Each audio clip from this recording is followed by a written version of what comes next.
እመቤታችን ቅድስት ድንግል ማርያም ኃጢአት የለባትም። እመቤታችን ኃጢአት ኖሮባት ቢሆን ኢየሱስ ክርስቶስ ሞትን ድል አድርጎ በራሱ ሊነሳ አይችልም። ምክንያቱም ከእመቤታችን የነሳው ስጋ ንጹህ ስጋ ስለሆነ ኃጢአት ያለበት ስላይደለ፣ ስለዚህ እመቤታችን የወለደችው ኢየሱስ ክርስቶስ ንጹህ ባህሪ ነው ያለው። እመቤታችን ቅድስት ድንግል ማርያም ኃጢአት የለባትም።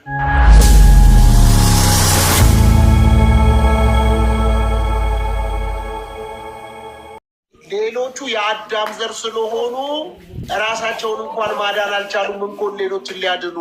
ኢየሱስ ግን የአዳም ዘር ስለሌለበት ነው የቻለው ወይ ነው? አሁን እንግዲህ ኢየሱስ ክርስቶስን አሁን ለምሳሌ የአዳም ዕዳ በደል አለበት ካልን ወዶ ሞትን ድል አድርጎ ተነሳ ላንል። ስለዚህ እመቤታችን አጭርና ግልጽ የጠየቁ ኢየሱስ ክርስቶስ የአዳም ዘር ተካፍሏል አለበት የለበትም? እየነገርኩ እኮ ነው።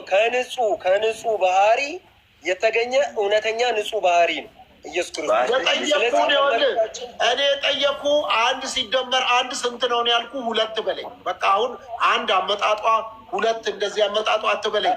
ኢየሱስ ክርስቶስ የአዳም ዘር ተካፋይ ነው አለበት ወይስ ከአዳም ዘር ነጻ? እኔ ሶፊ እያዳመጥከኝ፣ እኔ የመላእክትን ዘር ይዘዋል አላልኩ።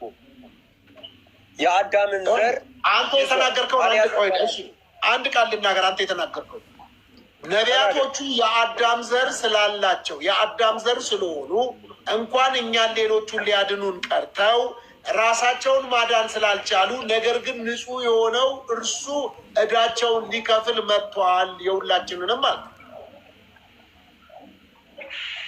ስለዚህ እነዚህ ነቢያቱ የአዳም ዘር ስለሆኑ ከሆነ ማማለድና የሰዎችን ዕዳ መክፈል ያልቻሉት ኢየሱስ ክርስቶስ ከአዳም ዘር ውጪ ነው ወይ ነው ጥያቄ እኮ። እየነገርኩ እኮ ነው። ከሰማይ ዘርን ባያስቀርልን በቃ አንድ እንደዚህ መልስልኝ። አታብራራው።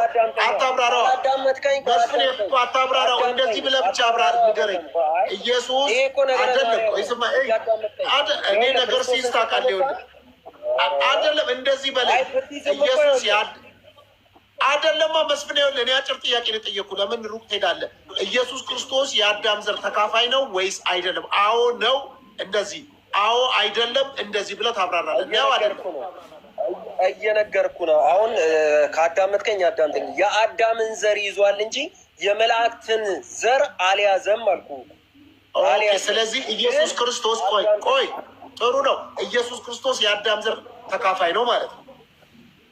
አዎ። ኦኬ፣ የአዳም ዘር ተካፋይ ከሆነ ነቢያቱ ታዲያ የአዳም ዘር ተካፋይ ስለሆኑ ነው ቢሞቱም የሰዎችን ኃጢአት የማያስተሰርዩት ብለሃል። ታዲያ ምንድን ነው በኢየሱስ እና በእነሱ መካከል ያለው ልዩነት ምን ነበር ታዲያ? መልካም። ይሄ አሁን ለምሳሌ እየነገርኩ ነው። ሄደን የቱ ጋር ነው የምንሄደው?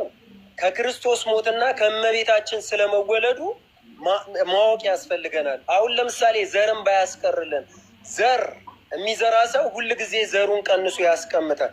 ስለዚህ እመቤታችን ቅድስት ድንግል ማርያም ኃጢአት የለባትም። እመቤታችን ኃጢአት ኖሮባት ቢሆን ኢየሱስ ክርስቶስ የኃጢአት ውርስ ኃጢአት የለባትም። እመቤታችን ቅድስት ድንግል ማርያም ኃጢአት ኖሮባት ቢሆን ኢየሱስ ክርስቶስ ሞትን ድል አድርጎ በራሱ ሊነሳ አይችልም። ምክንያቱም ከእመቤታችን የነሳው ስጋ ንጹህ ስጋ ስለሆነ ኃጢአት ያለበት ስላይደለ፣ ስለዚህ እመቤታችን የወለደችው ኢየሱስ ክርስቶስ ንጹህ ባህሪ ነው ያለው። እመቤታችን ቅድስት ድንግል ማርያም ኃጢአት የለባትም። ስለዚህ ለምሳሌ በጭቃ ውስጥ ያለው ወርቅ ብለው አባቶች አመሳጥረው ይናገራሉ። ጭቃው ወርቁን ሊቀይረው አይችልም። ስለዚህ በዛ ነው መረዳት ያለብህ ሶፊ። መንፈስ ቅዱስ ጥሩ ይልሻል ማለት ምን ማለት ነው? እንግዲህ ወንድሜ አሁን አንድ ነገር ልንገርህና ኢየሱስ ክርስቶስ ሞትን ድል አድርጎ የተነሳው በራሱ ኃይል ነው አይደል? ሹር። ሌሎቹ ግን ነቢያቶች ጋር አሁን ሲሄድልህ በራሳቸው ኃይል ሞትን ድል አድርገው መነሳት አይችሉም። ለምን ካልከኝ የዕዳ በደሉ ተካፋይ ስለሆኑ ማለት ነው። አሁን ተረዳኸኝ? የሞት ሞት ትሞታለህ። እኔና አንተ ቅድም በአማላጅ ላይ ነው ያልተስማማ ነው። በመሀል ደግሞ ፓስተር ሶፊ ጠየቀ። የፓስተር ሶፊውን ጨርስና ቅድም እኔ እየሰማው በጆሮ በኢየሱስ ክርስቶስ አማላጅነት አንዴ ይሄንን ቃል ፍታልኝ መስፍኔ። አሁን ግን ቆይ ትገባለህ። አሁን ግን በሕግና በነቢያት የተመሰከረለት የእግዚአብሔር ጽድቅ ያለ ሕግ ተገልጧል። እርሱም ለሚያምኑ ሁሉ የሆነ በኢየሱስ ክርስቶስ በማመን የሚገኘው የእግዚአብሔር ጽድቅ ነው፣ ልዩነት የለምና አለ። ከዛስ ሁሉ ኃጢአትን ሰርቷል፣ የእግዚአብሔር ክብር ጎሏቸዋል። ሁሉ ውስጥ ቅድስት ድንግል ማርያምን ያካልላል አያካትትም? ሁሉ ይላል። ኃጢአትን ሰርተዋል። አንተ እሷ ኃጢአት የለባትም ከሰው ልጅ ዘር ውጭ ነች እያልክ ነው። ሁሉ ኃጢአትን ሰርተዋል ይላል። እሱም አንተ መልስልኝ። ሁሉ እነማን ናቸው?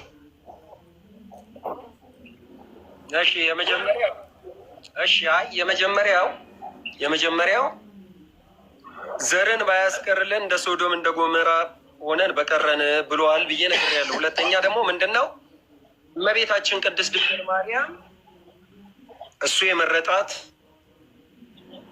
የመረጣት ያስቀመጣት ማደሪያው ትሆን ዘንድ ያዘጋጃት የሰው ስራ ያልሆነች የእግዚአብሔር ስራ የሆነች ነች። ኢየሱስ ክርስቶስ በቦታው ላይ ኢሳያስ ላይ መሰለኝ አይደል እሱ የተነገረው። ስንት ላይ ነው የተነገረው ሶፊ? ሮሜ 3:23 ላይ ሮሜ 3:23 እሺ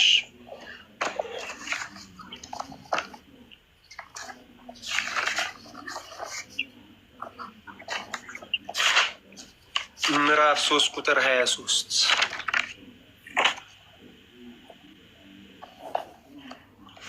በኢየሱስ ክርስቶስ በማመን የሚገኝ የእግዚአብሔር ጽድቅ ነው ይላል። ከዚህ ጀምሬ ነው የፈለከው ወይስ በሕግና በነቢያት? ሁሉም የሚለው ሁሉም ላይ 23 ይሆንሽ። ሁሉ ኃጢአት ሰርተዋል፣ የእግዚአብሔር ክብር ጎሏቸዋል። ይሄን እንግዲህ አንድምታው ምን ብሎ ነው የሚፈታው? ክርስቶስ ከመገለጡ በፊት 5500 ዘመን የነበረው የሰው ዘርን የሚያመላክት ነው። ሁሉም የሰው ልጆች የእግዚአብሔር ክብር አጥተው ነበረ። የእግዚአብሔር ልጆች መሆን አልቻሉም ነበረ። የእግዚአብሔር ልጅ መሆን አልቻሉም ነበረ። በኢየሱስ ክርስቶስ በሆነው ቤዛነት በኩል ቤዛ የሚለው ቃል አዳነ ከሚለው የግዕዝ ቃል የተገኘ ሲሆን ትርጉሙም መድኃኒት ማለት ነው። ለውጥ ተብሎ ይተረጎማል። በዘመነ አበው አብርሃም ይስሐቅ ለመሰዋት በሰዋ ጊዜ ዘፍጥረት ምዕራፍ 22 ቁጥር ከ1 እስከ 12 እግዚአብሔር ለይስሐቅ ለውጥ በግ አውርዶለታል። ዘፍጥረት 22 ቁጥር 13 ቅዱስ ያሬድም ይልና አብርሃም ልጁን ይስሐቅ ይሰዋ ዘንድ አወጣው፣ ቤዛ ለውጥ የሚሆነውን በግ አወረደለት ብለዋል። የተሰዋው በግ የክርስቶስ ምሳሌ ሲሆን ከመታረድ ያዳነው ይስሐቅንም የዓለም ምሳሌ ነው። ስለሆነም አማናዊ በግ ኢየሱስ ክርስቶስ በአዲስ ኪዳን ዘመን ለአዳም ልጆች ለውጥ ሆኖ ተሰውቷል። ነፍሴ ስለ በጎች አኖራታለሁ። ይኸው ቅድም እንዳልኩ በፍቃዱ ያደረገበት ሞትም ድል ያላደረገው የእመቤታችንም ንጽሕት ስለሆነች የእሱም ደግሞ ከእመቤታችን የፈጠረውን ስጋ የለበሰው ስለሆነ ይሄው ነው በቃ። ስለዚህ እመቤታችን ንጽሕት ባትሆን ኢየሱስ ክርስቶስ ሞትን በራሱ ድል ማድረግ የማይታሰብ ነገር ነበር። ስለዚህ ይህን ይመስላል ሶፊ። እንዲያው በጸጋው ይጸድቃሉ ሲል ጸጋ ስጦታ ማለት ሲሆን በክፍል 2 ላይ ያው ኤፌሶ ምዕራፍ 1 ቁጥር 2 የተብራራውን ይመለከቱ ነው የሚለው። እንዲያው በጸጋው ማለት ያው ነፃ ስጦታ ማለትን የሚያመላክት ነው። ስለዚህ ኢየሱስ ክርስቶስ ልጅነትን የሰጠን በመስቀል ላይ የተሰቀለውን መሐያዊ አዳኝ ደሙን የሰጠን ከዲያብሎስ ባርነት ነፃ ያወጣን ያለ ዋጋ ያለ ክፍያ ወይም ደግሞ ያለ ደሞዝ በነፃ ስለሆነ ነው። ስለዚህ እንዲያው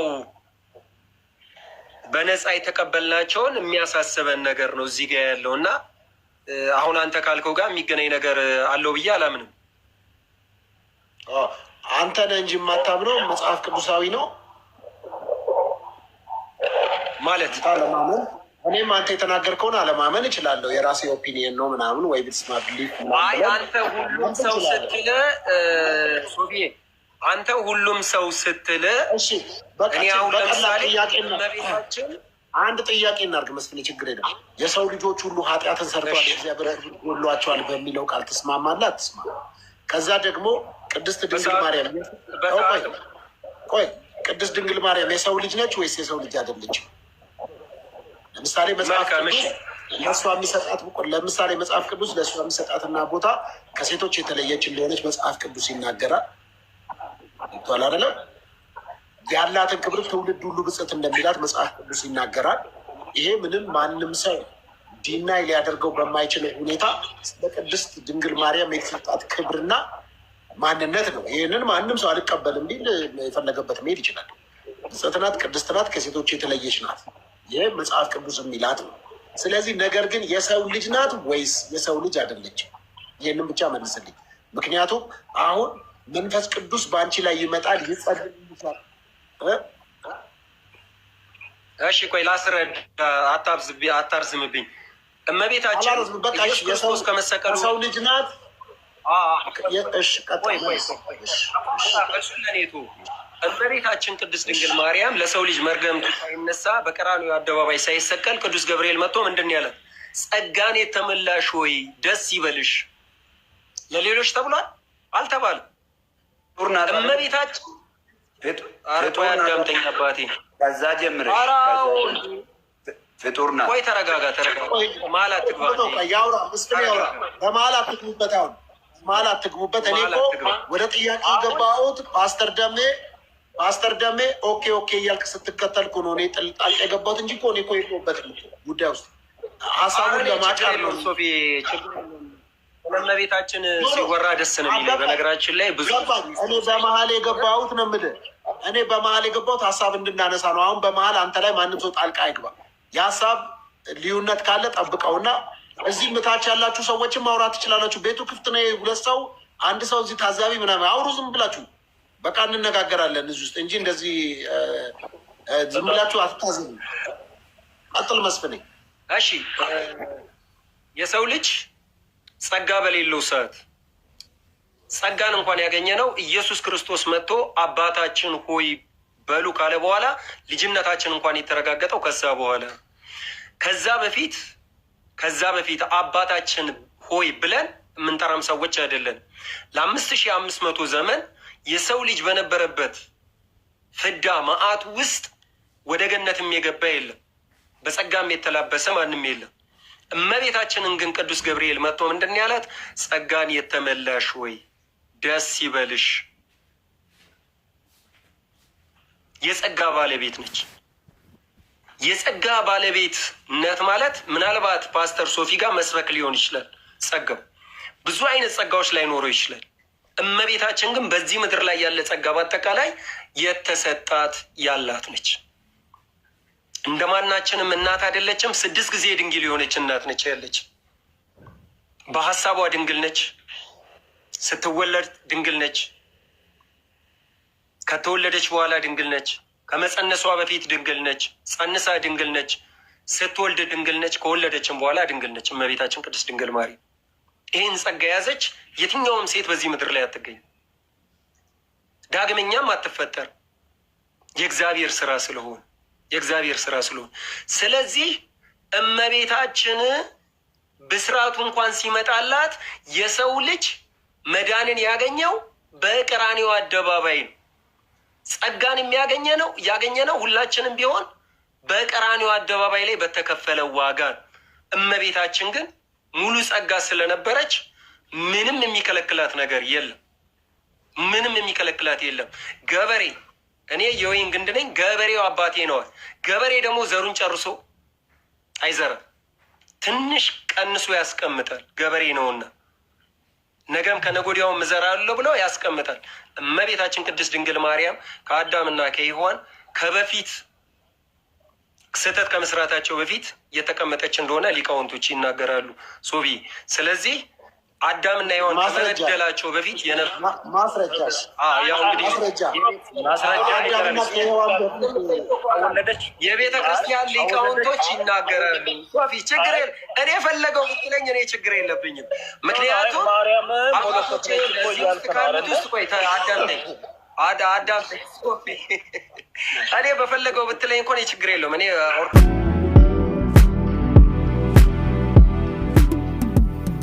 የመጣውም እኮ ለልመና አይደለም፣ ለመለመን አልመጣም፣ ለቤዛነት ነው የመጣው።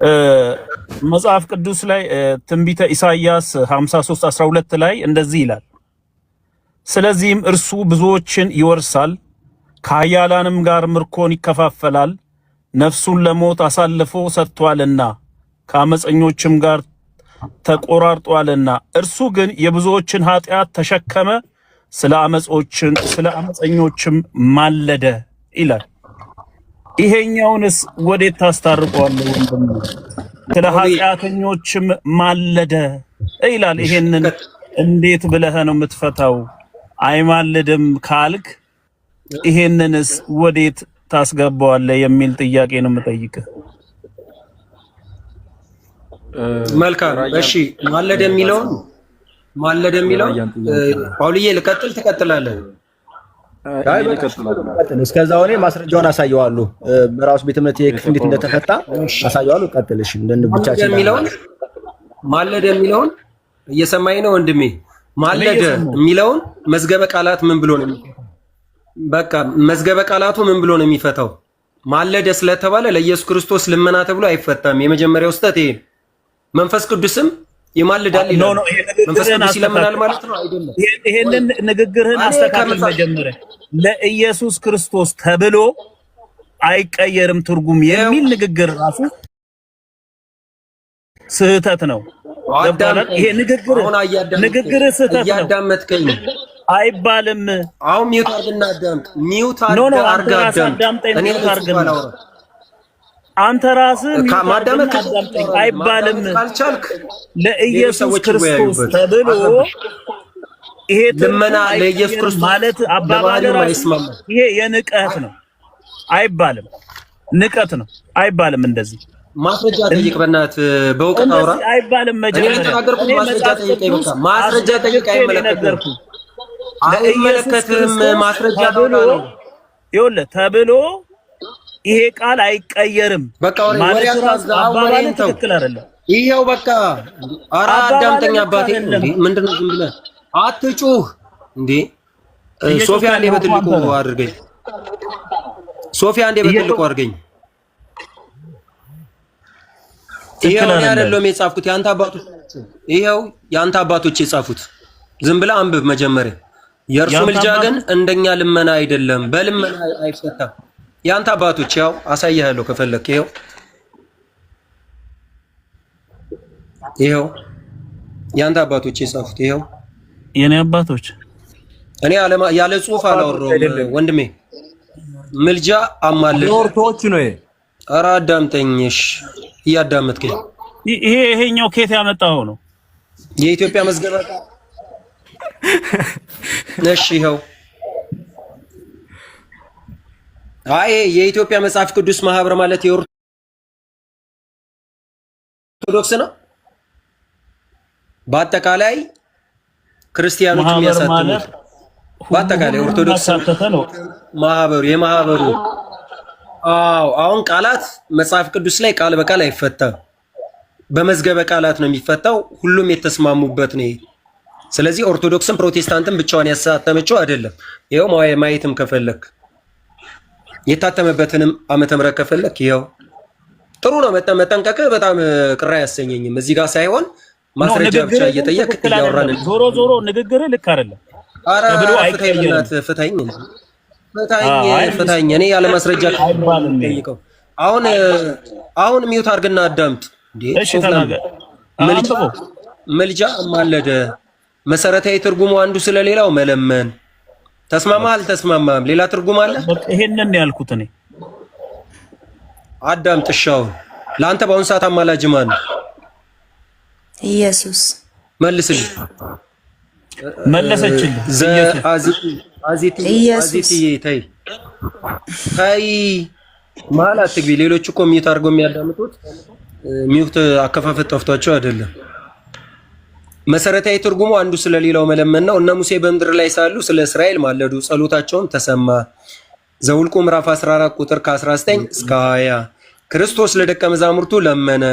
ይህን መቼ ነው የለመነው? ስሞን ሆይ ሰይጣን እንደ ስንዴ ሊያበጥራችሁ ለመነ፣ እምነት እንዳይጠፋ ስላንተ ማለድኩ ብሎ ኢየሱስ ክርስቶስም ተናግሯል። ይሄንን ቅዱስ ጳውሎስ ወሰደና በዕብራውያን 5 ቁጥር 7 እስከ 10 ምን አለ? በስጋ ወራት ጸሎትና ምልጃን አቀረበ። በስጋ ወራት ማለት መቼ ነው? ራያ በፍቅር እያወራን እንሂድ። በስጋ ወራት ማለት ከመቼ እስከ መቼ? በምድር እያለ ማለት ነው። መልካም ትክክል። ከጽንሰቱ እስከ አስደናቂ ሞቱ ድረስ ማለት ነው። ከዛ በኋላ ምን አቅርበዋል አለ? ጸሎትና ምልጃን አቅርበዋል አለ። ድናችሁበታል ሳይሆን አቅርበዋል። ያው እዚህ ጋር ማንበብ ትችላለህ።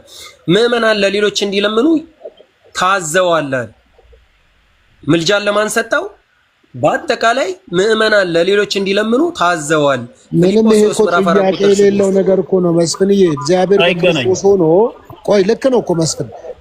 እግዚአብሔር በክርስቶስ ሆኖ ዓለሙን ከራሱ ጋር ያስታርቅ ነበርና በደላቸውን አይቆጥርባቸውም ነበር፣ በእኛም የማስታረቅን ቃል አኖረ። ከዛስ እንግዲህ እግዚአብሔር በእኛ እንደሚማልድ ስለ ክርስቶስ መልእክተኞች ነን፣ ከእግዚአብሔር ጋር ታረቁ ብለን ስለ ክርስቶስ እንለምናለን ይላል ጳውሎስ። በደንብ አድርጎ ጨርጎ እኮ አውርቶታል። ይሄ ነው።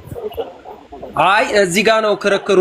ሶፊ አንተ አልተረዳውም። የእርሱ ምልጃ ግን እንደኛ ልመና አይደለም። እንደዛ ተብሎ ተረጋጋ። ደግሞ ምን መሰለ የሱ ምልጃ እንደኛ አይደለም ሲል የሱ ምልጃ አይደለም፣ የእርሱ ምልጃ እንደኛ አይነት አይደለም። እውነት ነው። እኛ ታረቁ ብለን ከእግዚአብሔር ጋር ታረቁ ብለን እንማልዳለን። የእርሱ ምልጃ ግን በቀራኒዮ መስቀል ላይ በመሰቀል ቤዛ ሆኖ ሰዎችን ከእግዚአብሔር ጋር አስታርቋል። ለዚህ ነው ራሱን ከራሱ ጋር ያስታረቀበት አንዱኛው ትልቁ ሚስጥር እኮ ነው። ታዲያ እግዚአብሔር ያክብርልኝ። ልመና አይደለም፣ ዋጋ የተከፈለበት ነው። በቃ ተስማምቻለሁ። እዚህ ጋር ተስማማለህ? ራያ ምልጃ አይደለም፣ በምልጃ አልታረቅም። እሺ ራያ አሁን የምጠይቅህ በክርስቶስ ምልጃ ምን አገኘ? ምልጃ አይደለም ብላል። የዳን ነው በቤዛነቱ ነው። በክርስቶስ ምልጃ ምን አገኘን? ቶሎ መልስልኝ። አንተ ምን አገኘ? ኃጢአተኞች ነበር። መልስልኝ። ስማኛ የመለስኩ እኮ ነው። ምንድነው የምታጣድፈው? በክርስቶስ አንደኛ ኢየሱስ ተብሎ አንተ ንግግር ላይ ይኸውልህ አቶ መስፍን ንግግር ላይ ለኢየሱስ ተብሎ ቃላት አይቀየርም ብለህ የተናገርክ ሰው ነህ አንተ። ገባ? እንዲህ እያልክ ኢየሱስ ክርስቶስን አሳንሰህ ለመናገር ሙከራ እያደረግክ ነበረ። በእንደዚህ አይነት አከበርከው ማለት ነው። አማላጅ ጋር ለማወገት በጣም ከባድ። ኧረ አማላጅ እያልክ አከበርከው። ደፋር ነህ አንተ። አማላጅ እያልክ አከበርከው። ደፋር ነህ። የእርሱ ምልጃ ግን እንደኛ መጽሐፍ ቅዱስ እኮ ነው። ይሄው ማለደ እኮ ይላል። በቃ ኃጢአት ተሰራ አዳምጠኝ፣ ተረጋጋ። ትንቢተ ኢሳይያስ ምዕራፍ 53 ቁጥር 12 ላይ በደንብ አድርጎ ያስቀምጠው ይናገራል። አሁን የኔን ጥያቄ መልስልኝ። የኔ ጥያቄ ምንድነው? በምልጃ ምንድነው ያገኘኸው? በልመና ኃጢአት ተሰራ ያውቃል? እስቲ ታደለ አንተንም ጠይቃለሁ በተራ ተረጋጋና ከሱ ጋር ልጨርስ። ከሱ ጋር እያወራን አይደል? ራያ በምልጃ ምንድነው ያገኘኸው? በኢየሱስ ክርስቶስ በልመና ኃጢአት ተሰራ ያውቃል? ታደለ ለምን መልስልኝ እስቲ። በልመና ኃጢአት ተሰራ ያውቃል? ታደለ አንተ ጋር አይደለም እያወራ ያለው። በቃ ካንተ ጋር እያወራ አይደለም።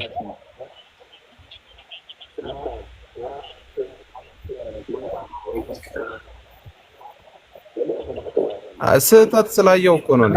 ስህተት አሁን ርዕሳችሁ ላይ ነው እንድንተማመን ጥያቄዎችህን መጀመሪያ ርዕሳችሁ ላይ ነው ስህተቱ የተፈጠረው። ጥያቄዎችን እንድመልስልህ ቅድም የተናገርኩት ንግግር ኃጢአት ተሰሪው ያቀበው እኔ እኮ ሚውት አድርገናለሁ። መጀመሪያ እኔ አንተን አላወራህም። ማን ነው እግዚአብሔርን ለምኖ ኃጢአቱ ተሰርዞለት የሚያቀው? እኔ አላወራህም እኮ ብዬሃለሁ። አላወራህም።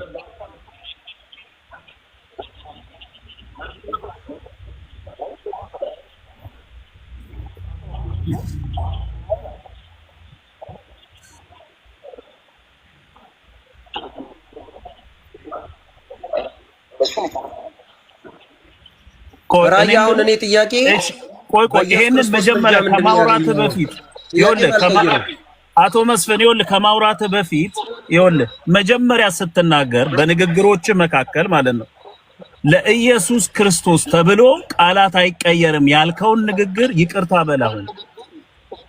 ከዛ በኋላ ነው ዝም ብለህ እንትን አትቀባጥር። አማላጅ ልመና ተብሎ ይሄንን የስድብ ማሽን ውስጥ ተቀምጦ ነው ስድብ ተሞልቶ ለውቀት ጋር ስላለበት ያለው ተሰደብኩ አይደለም። ስድብ ውስጥ ሞልቶ ነው እንደኛ ልመና አይደለም ታስረዳኝ እየሞከርክ ያለው። በመጀመሪያ ለጌታ ለኢየሱስ ክርስቶስ ክብር ሊኖር ይገባል። በቃ ጥያቄ ትቻለሁ። ጥያቄ ትፈራላችሁ ያውቃለሁ እኮ እናንተ እኮ ጥያቄ ትፈራላችሁ። ጥያቄ ሽንት ነው የሚለው አንተ ጥያቄ አይደለም። ዝም በላ ታውራባችሁ። ጥያቄ አይደለም አንተ በቃ ዝም በላ። አንተ ምንም የምታውቀው ነገር የለም።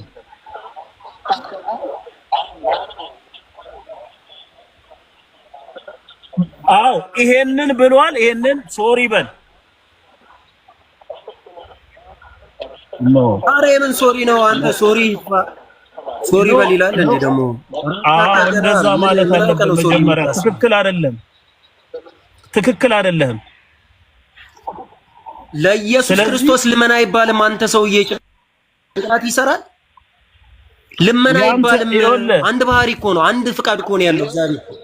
እግዚአብሔር ስንል አብ ወልድ መንፈስ ቅዱስ ውስጥ ልመና የለም። መጀመሪያ እኮ ስለ ምልጃ ነው ያወራነው አይደለ? ለምን ወዲና ወዲ ቃላቶችን ምልጃ መሰረታዊ ትርጉሙ ምንድነው? ይሄ የቃላት ጫወታ ትክክል አይደለም። ወይ ጳውሊ ካንተ ጋር ያወራ። እኔ ደበረኝ ልጁ በቃ። አይ አይደል? ኧረ አንተ ምንም ጆሮ የለም ባካፍ ብቻ ነው ያለው። ይሄ ወንድም ራሱ እኮ እየነገረክ እኮ ነው ግን እሱንም አትሰማም።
አዎ በመጀመሪያ ይሄ ንግግሩ ራሱ ትክክል ስላልሆነ ለመናገር ራሱ እንትን አፒታይትን አይከፍትም። ያንተ ራስ ትክክል አይደለም።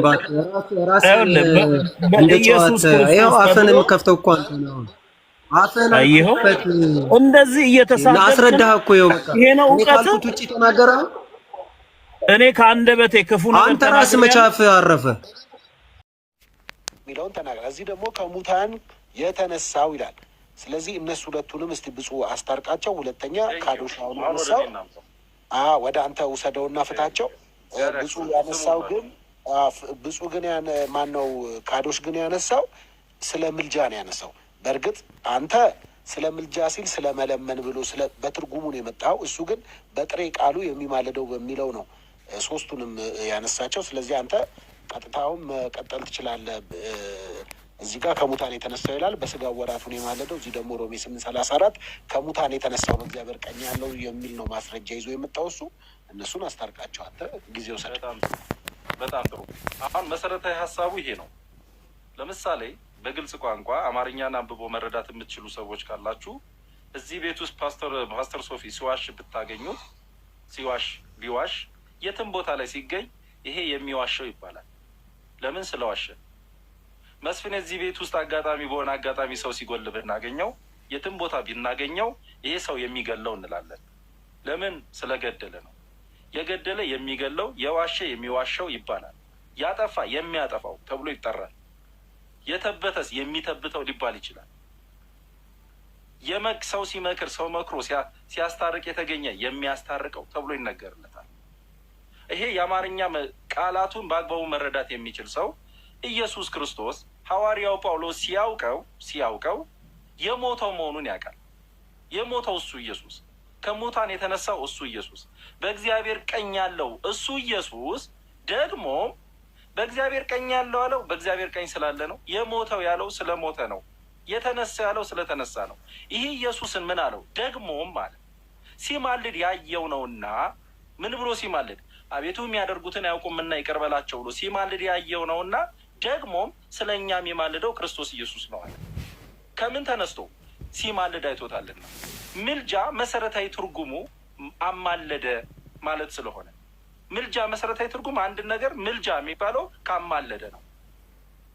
አንድ ሰው አማልዷል ለማለት ምልጃ መሆን አለበት፣ ለምኗል ማለት ነው። ስለዚህ ኢየሱስ ክርስቶስ ከብርቱ ጩኸትና እንባ ጋር ጸሎትና ምልጃን ሲያቀርብ ያየውን በእምነት ነው ያየው።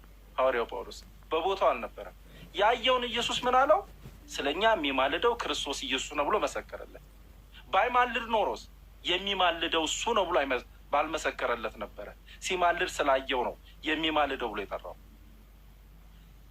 ሲሞት በእምነት አይቶታል፣ የሞተው ብሎ ጠርቶታል። ሲነሳ በእምነት አይቶታል፣ የተነሳው ብሎ ጠርቶታል። በአብ ቀኝ መቀመጡን በእምነት አይቶታል፣ በአብ ቀኝ የተቀመጠው ብሎ ጠርቶታል። ደግሞም ማለት አበከረና ደግሞም ማለት ዳግመኛ እያለ አይደለም። ደግሞም ማለት ማስረገጥ ማለት ነው። የአማርኛ መዝገበ ቃላቱን ማየት ትችላላችሁ። ደግሞ ማለት አስረግጦ ሊነግረን፣ አስረግጬ ስነግራችሁ እንደማለት ነው። ደግሞ ስለ እኛ የሚማልደው ክርስቶስ ኢየሱስ ነው አለ። ለምን? ሲማልድ አይቶታል። በምንድን ያየው? በእምነት። እኔ በእምነት አይደለም በተግባር ፓስተር ሶፊ ሲገል ካገኘሁት የትም ቦታ ላይ የሚገለው ብዬ ነው የምጠራው። ሲዋሽ ባገኘው ውስጥ የሚዋሸው ይባላል፣ ውሸታምም ይባላል፣ ይዋሻል ይባላል።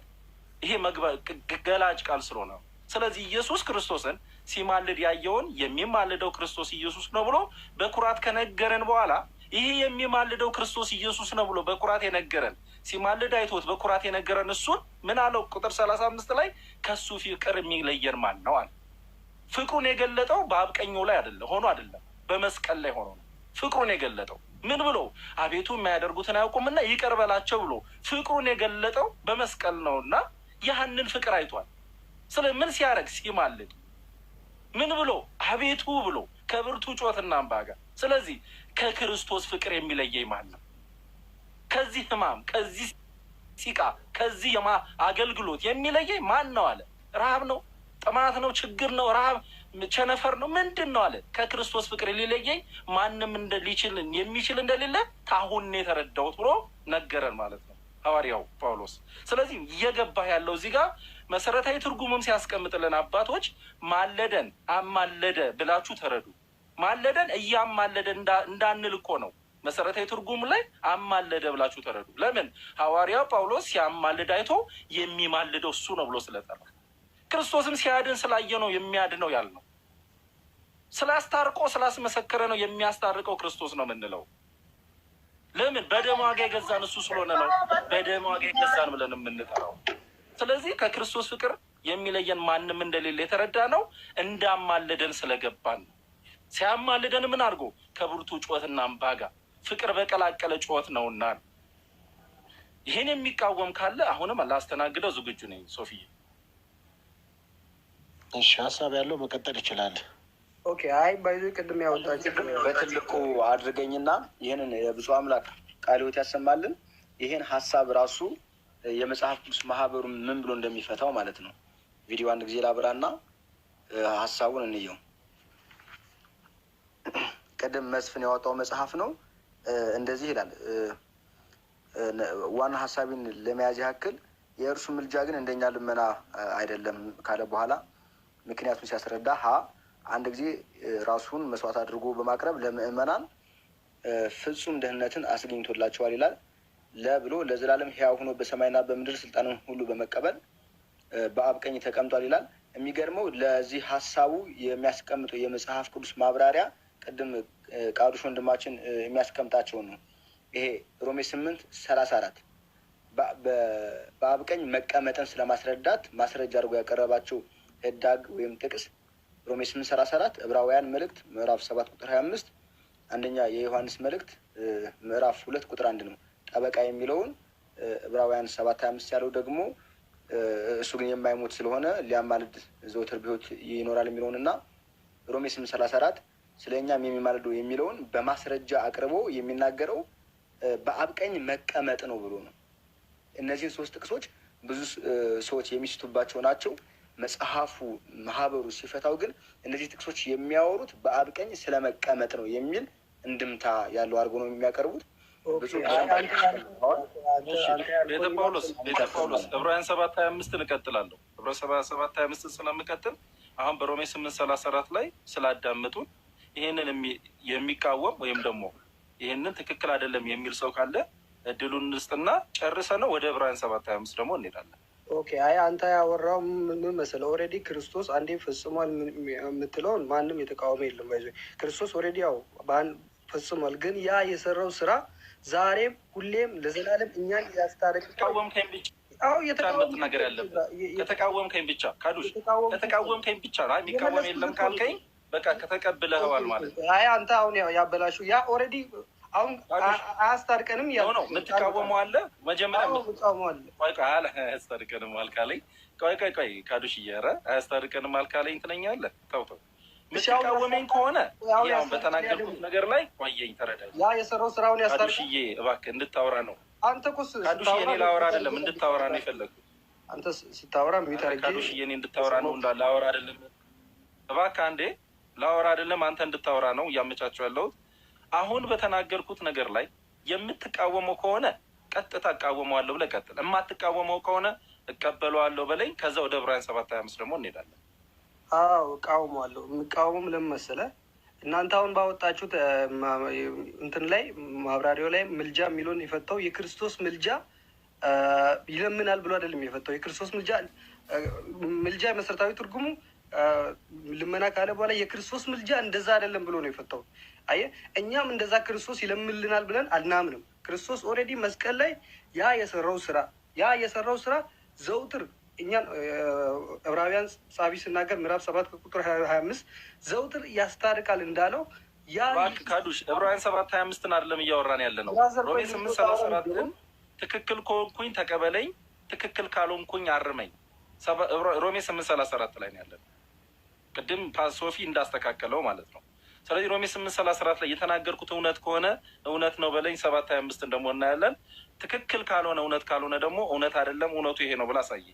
ካዱሽዬ ያወራው እኮ አትግባ እኮ የክርስቶስ ኢየሱስ ይለምናል ያለ ማንም የለም። አየህ፣ የክርስቶስ ያ በመስቀል ላይ የሰራው ስራ ህያው ሆኖ ሁሌም እኛን ከአብ ጋር እያስታረቀ ይኖራል። ለዛ ነው ሮሜ ጻፊ ጳውሎስ አንተ እባክህ ከኔ ጋር መወያየት አትችልም እንዴ? ዛሬ ነው እንደ ጀመርከው? ውይይት ያወራው እኮ ነው ብራዘር። ሳውራ ለምንድን ነው ለማጃት ትሆንብኛ?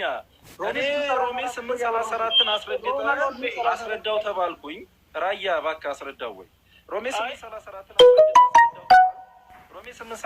አስረግጬ አስረዳው። ስህተት ከሆነ ስህተት ነው ብላ አርመኝ። ትክክል ነው ካልከኝ ደግሞ ትክክል ነው ብለህ ተቀበለኝ። ከዛስ ወደ ዕብራውያን 7:25 እንሄዳለን አልኩ። አሁን ይህ ነገር ትክክል ነው ወይስ ስህተት ነው? ትክክል ከሆነ ተቀበለን፣ ትክክል ካልሆነ ስህተት ነው በልና አርመኝ። ስታርመኝ እንቀጥለዋለን ብያለሁ እኮ ብራዘር። ዘለ የምትገባው ሳውራ እኔ ስህተት ነው ብዬ መጀመሪያ መልሼልሃለሁ። አንተ ያወራው ክርስቶስ አሁን አያስታርቅም እያልክ ከሆነ ቃል በቃል የሮሜ ጻፊ ጳውሎስ ሲናገር በአብ ቀኝ ሆኖ ባካችሁ መከሩት ባካችሁ ሶፊ ኦኬ ሊቃተወያይ ብታቀርብ ነው። ሮሜ 8:34 እያወራሁት ሳያስታርቅም አልከኝ። ተሳስተሃል እያለ ያወራኝ። እስቲ እንደዚህ እናድርግ። አትሊስት 2 ደቂቃ እንስጠውና ካዶሽን 3 ደቂቃ እንስጠው፣ ሀሳቡን ይጨርስና ለመፍረድ ይመቸናል። አሁን ሳያወራ ስለሆነ በመሀል እየገባንበት ነው። ስለዚህ ይጨርስና አንዴ ካዶሽ እሱ ሚዩት አድርጎ እንደሰማ እንስማው። 2 ደቂቃ ምንም ብዙ አይደለም፣ 3 ደቂቃ ከዛ በቃ እዚህ ውስጥ ምንም ፍሬ ሀሳብ አላገኘንበትም። ስለዚህ ወደሚቀጥለው እንሂድ እንባባላለን። ስለዚህ አንዴ እንስማው። ካዶሽ ቀጥል፣ ክፈትና። ቴንኪዩ ሶፊ፣ አመሰግናለሁ ስለሰጣችን ድል አመሰግናለሁ። አሁን እኔ የሮሜ 8:34 የሚፈተው ምን ጳውሎስ ኢየሱስ ክርስቶስ አሁንም በአብ ቀኝ ሆኖ ከእኛን እንደሚያስታርቅ ምልጃ የሚለውን ሲጀምር እኔ ማስታረቅ ብዬ ነው የምፈተው።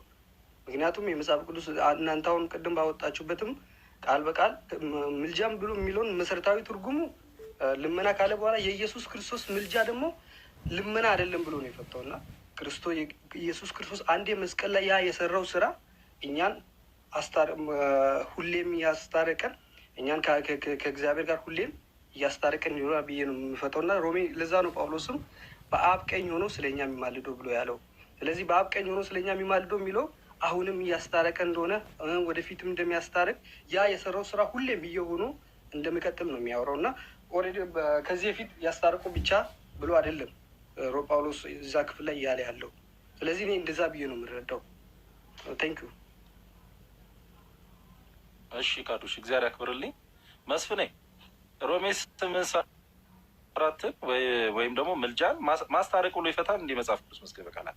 ካዱሽ የሚፈታው ማማለድም ማስታረቅ ነው ብዬ እኔ እፈታዋለሁ ብሏል። እሱ መብቱ ነው። ካዱሽ እኔ የምፈታው ማስታረቅ ነው ብዬ ነው ብሎ የራሱን ፍቺ ነግሮናል። መጽሐፍ ቅዱስ መዝገበ ቃላት ማስታረቅ የሚለውን አውጣልኝና ማማለድ ብሎ ይፈታዋል። ገጽ 53 ላይ መስቀርቅ አንድ ጊዜ አውጡና የመጽሐፍ ቅዱስ መዝገበ ቃላት ገጽ 53 ላይ ባልሳሳት ምን ይላል? ማስታረቅ እርቅ ነው የሚለው። ማስታረቅ ማለት እርቅ ማለት ነው የሚለው። ምልጃ ማለት ነው አይልም። ገጽ 58 ላይ ደግሞ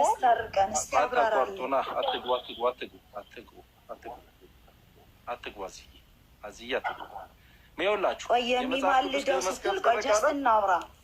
መንጫጫት ብቻ ሳይሆን እባክሽ አራት ሳደቢ የምን መንጫጫት? አራራራ ናይ ስድብ አልወድም። መንጫጫት አንዴ እኔና ካዱሽ ነው የምናወራው። መንጫጫት እያልሽኝ እኔ ውድ አይገባኝም። እሺ የመጽሐፍ ቅዱስ መዝገበ ቃላት ገጽ 53 ይኸውላችሁ ማስታረቅ የሚማልደው ሲል ኧረ እባክሽ አዚት እያዳመጥሽ እኮ ነው። አዚት እያዳመጥሽ ነው። አንዴ ዝም በይ። በጣም ብዙ አወራክ እኮ ለዛ ብዬ ለምንድን ነው ኢትዮጵያ እሺ ብዙ አወራክ አንዴ ሚውት አድርጊው። አዚት ያ ካዱሽ እያወራን አይደል? ኦኬ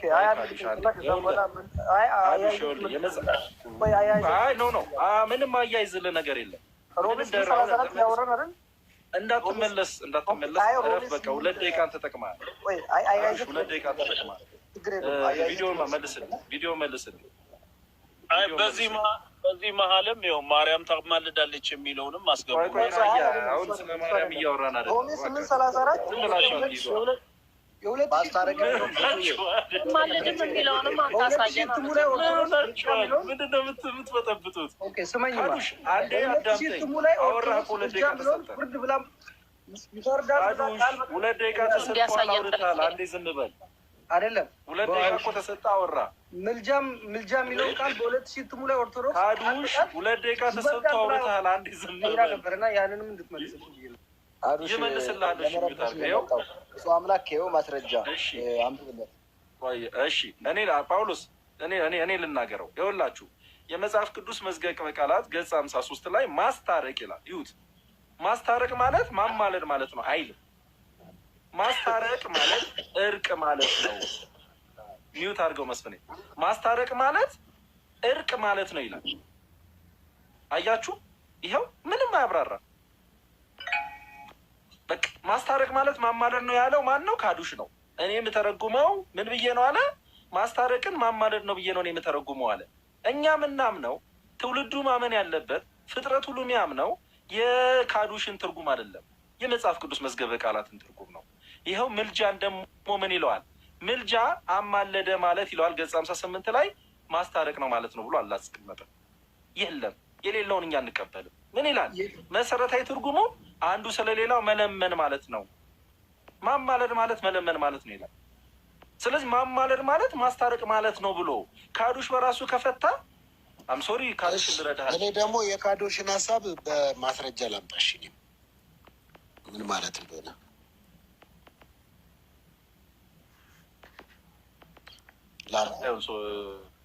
ከራስህ ሳይሆን መዝገበ ቃላት ወይ መጽሐፍ ቅዱስ ታውጥተህ ታሳያለህ። ላምጣ ነው ያልኩት። አሁን ለምን እናንተ ወደዛ ፓስተር የሚያመጣው ማስረጃ ግን ሁላችንም ልክ አሁን የመጽሐፍ ቅዱስ ማህበር ሁላችን እንደሚያስማማን ፓስተር ሶፊም የሚያመጣው ሁላችንም ይሄኛውም ሁላችንን የሚያስማማ ነው። እኔ እኮ ማያስማማ ነገር አምጥቼ አላውቅም እስከዛሬ ሳይሆን የእኛ ቤተክርስቲያን የምትለውን ወይ የእናንተ ቤተክርስቲያን የሚለውን ሳይሆን ልክ ማህበሩ ሁለታችን አንድ የሚያደርገን ማህበር እሱ የፈታውን ፍቺ እሱ ነው የምታመጣለን።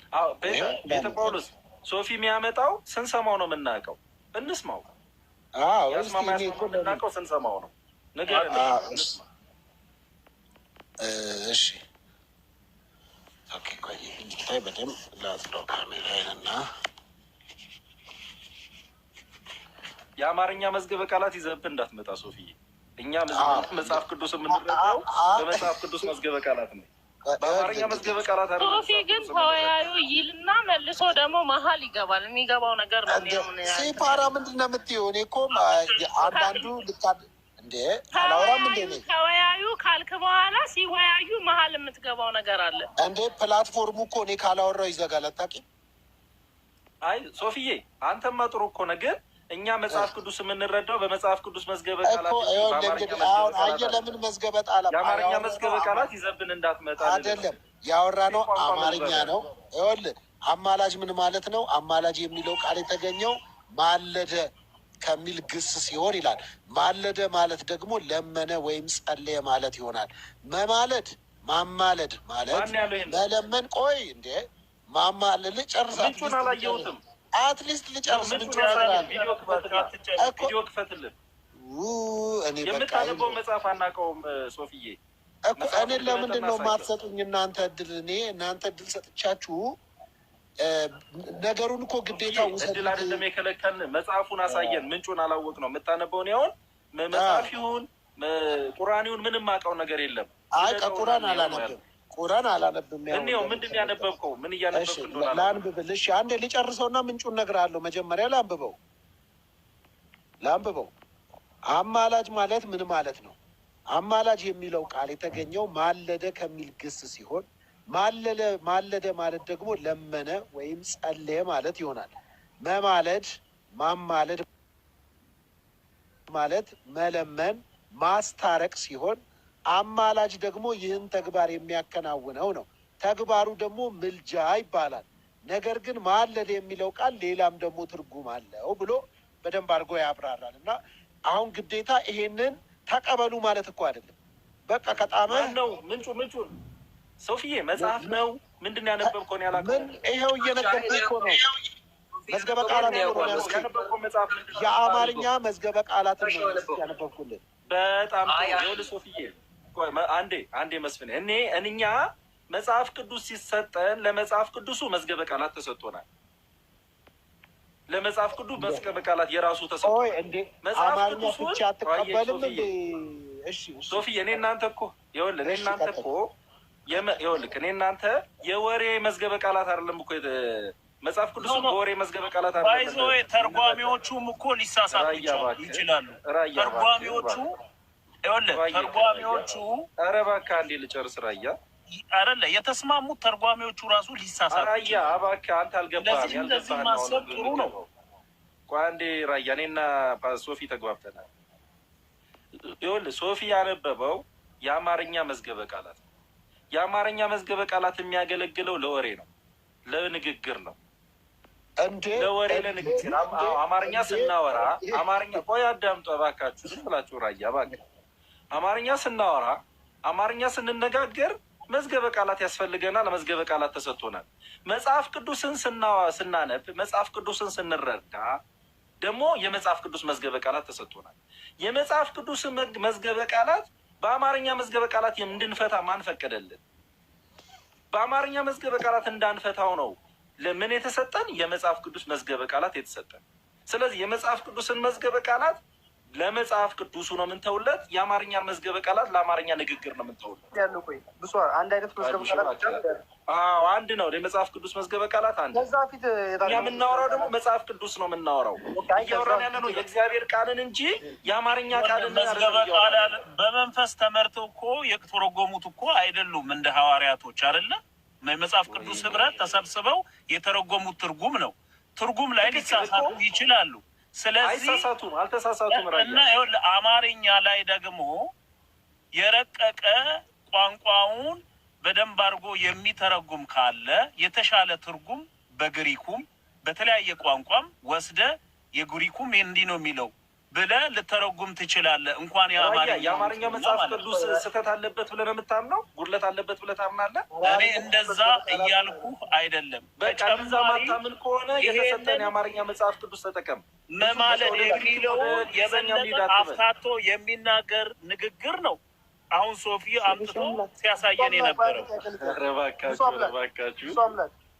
እኔ ከስንት ሰው ጋር ላውራ? አንድ ሰው ሁኑልኝ። አይ እናንተም ሶስት ሆናችሁ ቅድም ስታወሩ ነበር እና አንድ ጥያቄ ብቻ ነው። እኛ ላወራንም እኛ ተራ በተራ ነው ያወራነው። ማንም ጣልቃ አልገባም።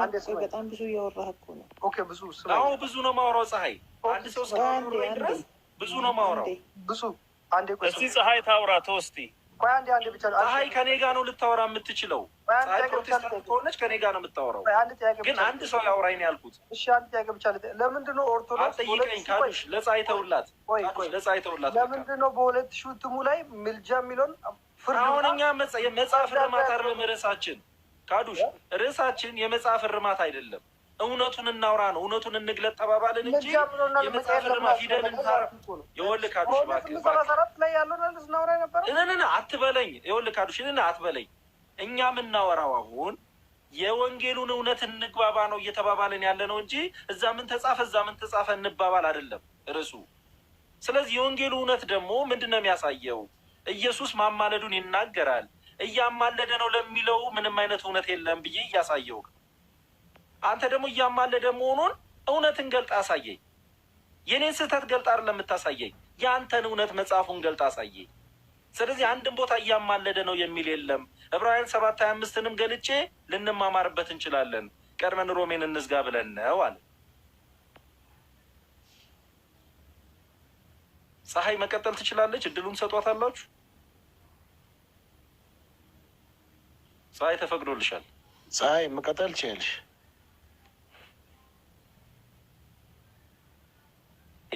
ዕብራውያን 7:25 ላይ ከአንቺ ደግሞ ጋር ደግሞ ብንቀጥል ሮሜን ከካዱሽ ጋር ስላየ ነው። ዕብራውያን 7:25ን ደግሞ ከአንቺ ጋር ነው። አይ አይደለም እዚሁ ሮሜን ነው እንጂ 8:34ን አልጨረስንም እኮ ብዙ እና ፀሐይ ደግሞ በዕብራውያን ጉዳይ ልትወያይ አልገባችም። እርሷ መናገር አለባት። ያው መጀመሪያ በዚህ ጉዳይ ነው የገባሁት የሚለው አይ ገባኝ። በምን እንደሆነ የገባችው ወይ ጭቅጭቃ ትጨቃጨቁም በጥሩ እየተማርንም ነው ምንም ልትል ሊሆን ይችላል። እንስማትና ፍላጎቷል። አይ መወያየት ነው ካለችም ወደ ውይይቱ ይገባል። ፀሐይ ጊዜ ተሰጥቶሻል። ፀሐዬ ደመቀች። ፀሐይ ከኔ ጋር ይወያዩ። ከኛ ጋር እኮ አልጨረስም። ሁላችሁም ትችላላችሁ። ካዱሽ በቃ እሺ፣ እንደዚህ እናድርግ። ብሩኬ ከአንተ መሀል ማንም ሰው ጣልቃ እንዳይገባ ግን ገዝትልኝ። ማንም አይገባም። አሁን ብሩክ ማውራት ይፈልጋል። ደግሞ ብሩክ በምንድን ነው ከብፁ ጋር ማውራት የፈለግከው? በዚህ 8:34 ጀምረን ዕብራውያንም እንገባለን፣ ሁሉንም እናየዋለን። ግን ይሄ መዝገበ ቃላት እንዳከፍት እንደ መጽሐፍ ቅዱስ ትፈታለህ፣ እንደ መጽሐፍ ቅዱስ ትፈታለሁ። ምን ማለት ነው? አትቀበልም ብሩክ?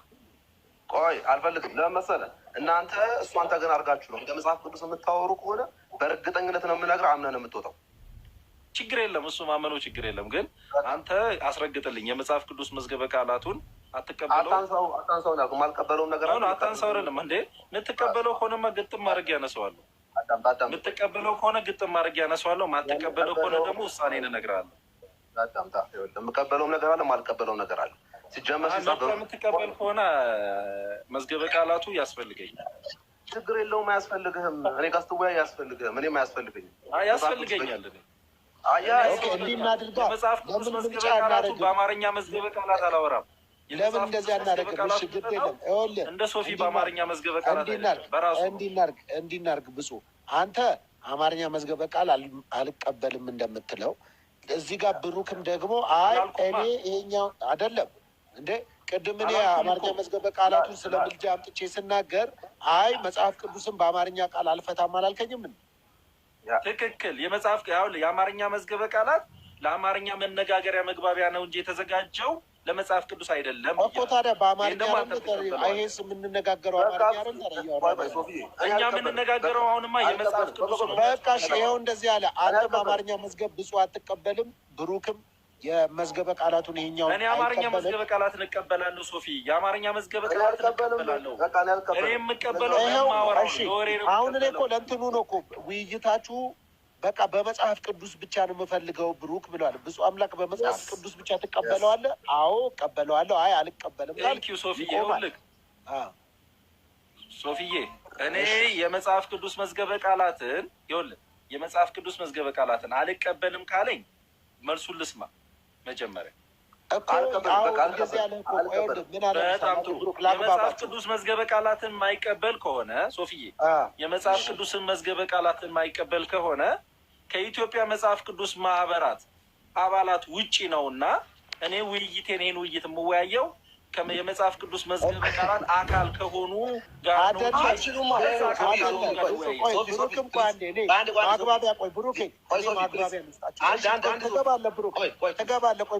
ማግባቢያ የሚሆን ነገር ልስጣችሁ። ያ ምንድን ነው? በመጽሐፍ ቅዱስ ሁለታችሁ መወያየት ፍቃደኛ ናችሁ ወይ? ብሩክ ፍቃደኛ ነው በመጽሐፍ ቅዱስ? በሚገባ። እሺ ብፁዕ አምላክ በመጽሐፍ ቅዱስ እንነጋገር። መጽሐፍ ቅዱስን በራሱ በመጽሐፍ ቅዱስ እንፍታው። ለምሳሌ ዕብራውያን 7 ካለ በማቴዎስ 7 ሄደን እንፍታው ነው የብሩክ ሀሳብ። በእንደዛ አይነት ፍቺ መቀጠል ትፈልጋለህ ወይ ነው ብፁዕ አምላክ? ይኸውልህ የመጽሐፍ ቅዱስ ፍቺው መፍቻው መጽሐፍ ቅዱስ መዝገበ ቃላቱ ነው። ካልደረባችሁ መዝገበ ቃላትን አልቀበልም ያለ ሰው መጽሐፍ ቅዱስን አልቀበልም ያለ ነው። ቆይ አስጨርሰኝ።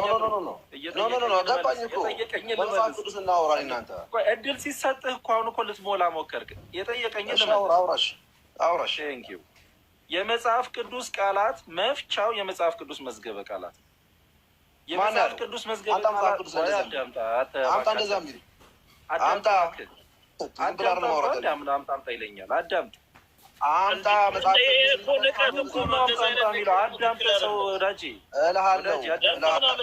እየተባባለ ነው እንዴ? ይሄ ምን ብሽሽቅ ጨዋታ ነው? በሽቀን የገባው በንቀት እንደዚህ መነጋገር ጥሩ አይደለም። ራያ አንዴ አንተም ዝም በል፣ አንተም አዳምጥ። ራያም ዝም በል፣ ብሩክም አዳምጥ። የመጽሐፍ ቅዱስ ቃላት መፍቻው የመጽሐፍ ቅዱስ መዝገበ ቃላት ነው። የመጽሐፍ ቅዱስን መዝገበ ቃላት አልቀበልም ማለት የመጽሐፍ ቅዱስን ፍቺ አልቀበልም ማለት ነው። ኦኬ ዊች ኢዝ ጉድ። ብፁዕ አምላክ አሁን ጥሩ ሀሳብ አምጥተሃል። ትክክለኛ ነው የተናገርከው። ብሩክ ምን አለ መሰለህ? በመጽሐፍ ቅዱስ ማህበር በታተሙ ፍቺ ነው መጽሐፍ ቅዱስን የምትፈቱት የሚል መጽሐፍ ቅዱሳዊ ማስረጃ ወይ የትኛው ሐዋርያ ነው ይሄን የተጠቀመው እያለ ብሩክ እየጠየቀ ነው። ስለዚህ ከሐዋርያቱ መካከል እሱን አልጠየቀም። አንተ ነው የጠየቀኝ።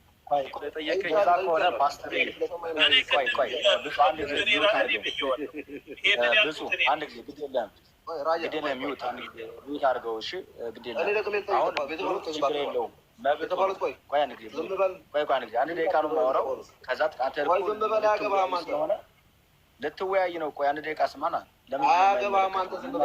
መጽሐፍ ቅዱስ ነው ችግር አለው። አንድ ደቂቃ ስማ። ተከባብራችሁ ያው ሀሳቡ ብቻ ነው አሁን ለመማማር አሁን አንዳችሁ በአንዳችሁ ላይ የበላይ ለመሆን ሳይሆን የሚሰማው ሰው እንዲያተርፍ ችግሩ የሚሰማው ሰው እንዲያተርፍ።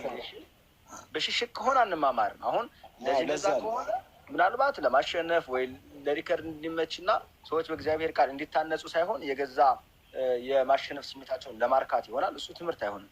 አሁን አንተ እኔ መወያየት የምፈልገው በመጽሐፍ ቅዱስ ብቻ ነው ብለሃል። መብትህ ነው። ቅድም ግን አንድ ነገር አንስተሃል። ምንድን ነው ያልከው? የምቀበለዋለህ ማልቀበለዋለህ ብለሃል።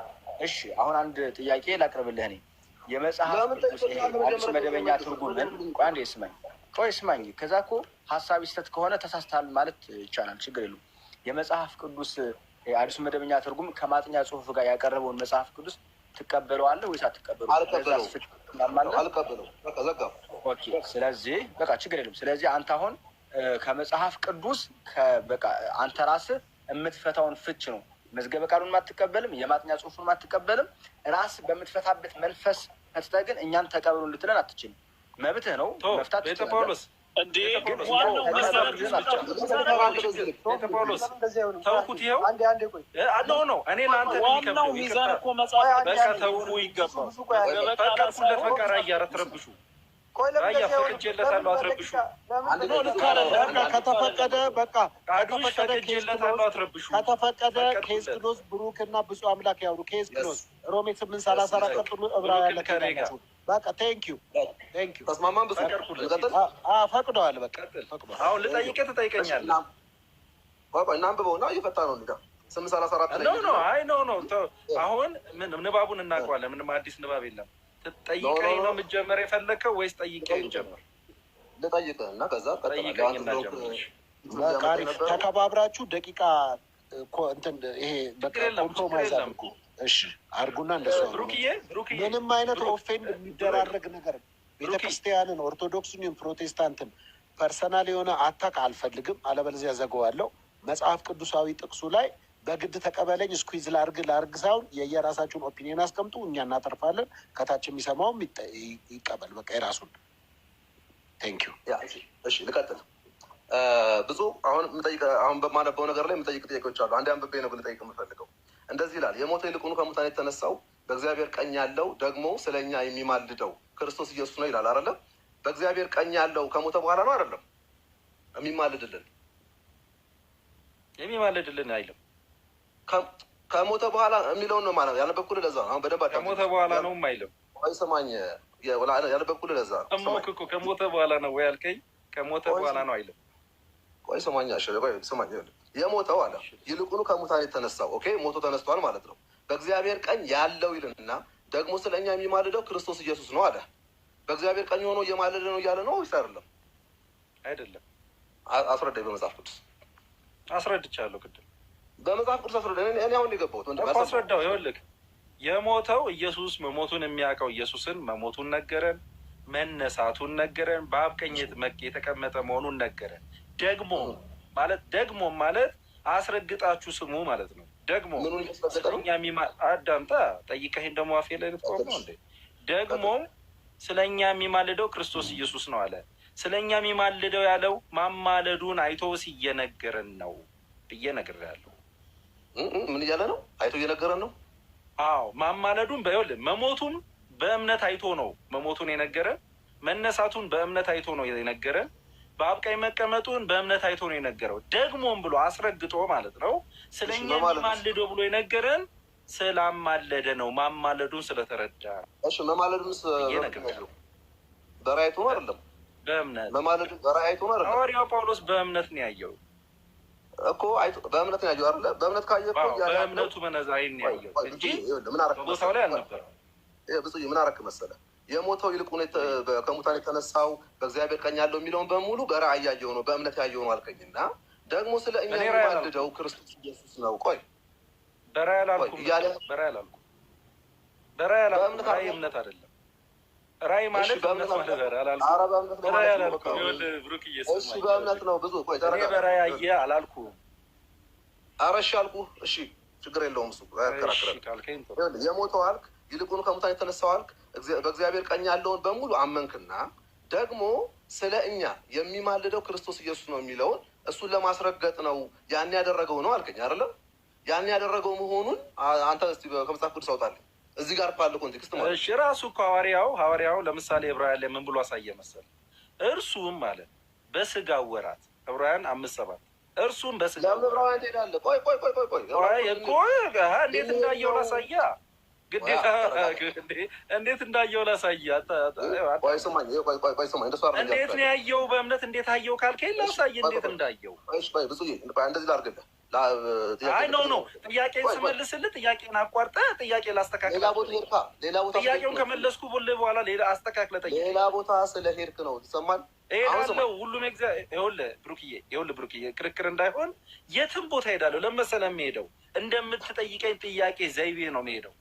እሺ እንሄዳለን። ጥያቄ የማያስኬድ ከሆነ አልሄድም። ይኸውልህ ብሩክ ማነው ጣልቃ የሚገባው? ማነው ጣልቃ የሚገባው? አንዴ የማያወራው ሰው አንዴ ጣልቃ እንዳትገቡ ተባለ እኮ በቃ። ጣልቃ እንዳትገቡ ተባለ። ጆ ፕሊዝ አንዴ ቆይ። ይኸውልህ ወንድሜ እንደዚህ ልጠይቅህ ደግሞ ስላላችሁ ነው። ሰላም ይደርሳል። ጆኒ በልብ በለንና ሚውት አድርግልን። ብሩክ ሚውት አድርግልን። ትመልስ ጠብቀህ መልሴን ሰምተህ ድጋሚ ጠይቀኝ። በቃ ሰላምታ ምናምን አትበለን። የሚፈልግ አለ አንፈልገውም። በቃ ትረብሻለህ እንዴ? እያወራን ስለሆነ ትንሽ ታገሰንና በቃ እንትን ታወራለህ፣ ትጠይቀናለህ። ስንት ደቂቃ ነው? ሰዓት ሊሚት ይኑራ ብራዘር። ዲቤት አንድ ደቂቃ ቢሆን ከጀመርን ባይዘው ከዚህ በኋላ 2 ደቂቃ ነው። እሺ አላችሁ ካልሆነ እናወራለን። አይመለከትህም። እሱ አቦስ ሚውት አድርግልን። ምን አልከኝ? ኧረ ጆ አቦ ሚውት አድርግልን አልኩ። ስሜታዊ ለማድረግ ሞክሮ እየሞከረ 3 ደቂቃ ይኖራችኋል። 3 ደቂቃ ሰዓት ሊሚት ይኑረው። ስሜታዊ ለማድረግ እየሞከረ ስለሆነ ተውትና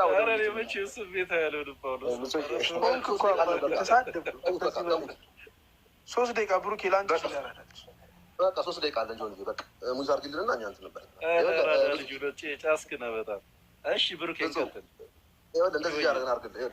ደግሞ ስለ እኛ የሚማልደው ክርስቶስ ኢየሱስ ነው ሲል ደግሞ ስለ እኛ የሚማልደው ክርስቶስ ኢየሱስ ነው ሲል ያለፈ ነው ያሁን ነው ወይስ እሱ የደህንነት እኮ ይኸውልህ፣ እኔ አሁን የደህንነት ኮርስን ዘይቤ ይዤ አላወራም። ማወራክ የመጽሐፍ ቅዱስን ዘይቤ ነው።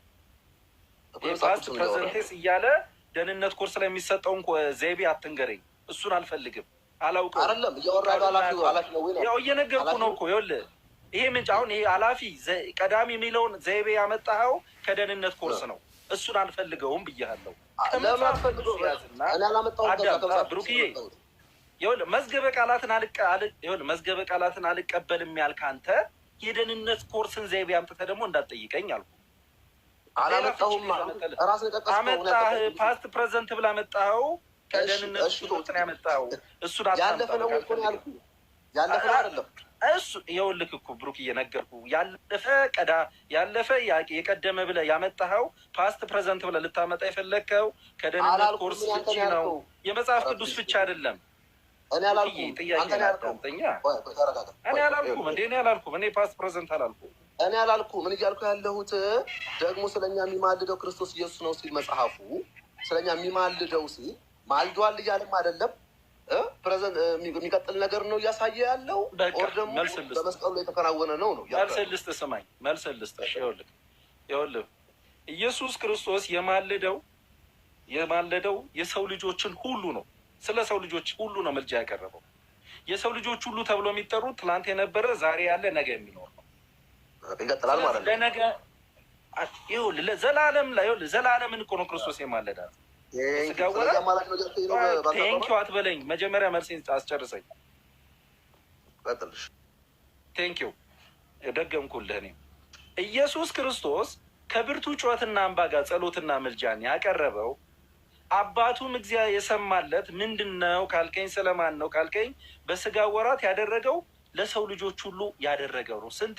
አንዴ ያደረገው ነው። ስለዚህ ምን ብለን እንድታምን ዛሬ ያለውም እኛ አማልዶናል ብለን እንደምናምነው ትናንት የነበሩትም ልክ እንደኛ አማልዶናል ብለው እንዳመኑት ነገ የሚመጡትም እንደዛው አማልዶናል ብለው እንዲያምኑት ነው እንጂ እያማለደን ነው እንድንል አይደለም። ገባህ? እሺ አሁን አሁን አንተ አመላለስ አሁን ልክ አይደለም፣ ትክክልም አይደለም የመለስክልኝ። አሁን እኔ በተለይ ልጠይቅ፣ አሁን ጠያቂ በተለይ እኔ ልጠይቅ፣ አንተ ብቻ እየጠየቀኝ ነው። ብሩኬ ትቆያላችሁ? እናድራለን።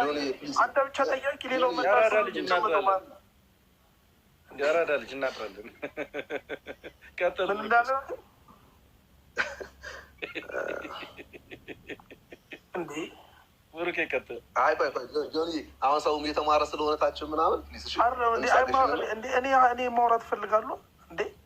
ለራሴ የገባሁት እኔ ዳህን ጠብቃ። ይሄ እኮ የወሬ ሰዓት አይደለም። ይሄ የመወያያ የመረዳጃ ሰዓት እንጂ የወሬ ሰዓት አይደለም። እኔ ማውራት እፈልጋለሁ የምትለው ዝም ብለህ ሳታዳምጥ ነው እንደምታወራው። ላስወጣሽ ነው የእኔ ቆንጆ ጆን 5 ደቂቃ ጌታ ላስወጣሻለሁ።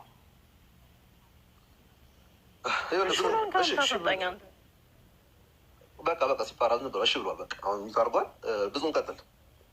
ግን ብቻን እየጠየቀኝ ነው። እሺ ብዙ ጥያቄ ነው የጠየቀኝ። አይደለም። ይኸውልህ ብዙ አልመለስክልኝማ። መለስኩልኝ ግን ትለኛለህ ብዬ አምኜ ነው እንዴ መመለስልህ?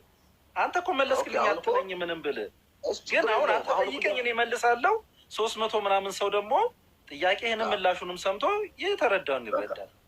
አይ ጥያቄን ተረዳኝ መጀመር ልክ ነህ ልክ ነህ። እኔ አሁን ጥያቄን ተረዳኝ ነው ደግሞ ስለ እኛ የሚማልደው ክርስቶስ ኢየሱስ ነው ሲል በቃ እሱን ማላጅ ሆኖ 4 ነጥብ ዘግቶ እያማለደ እንደሆነ ዘለዘላለም የሚያማልድ መሆኑን የሚያሳይ ነው አይደለም አልኩ።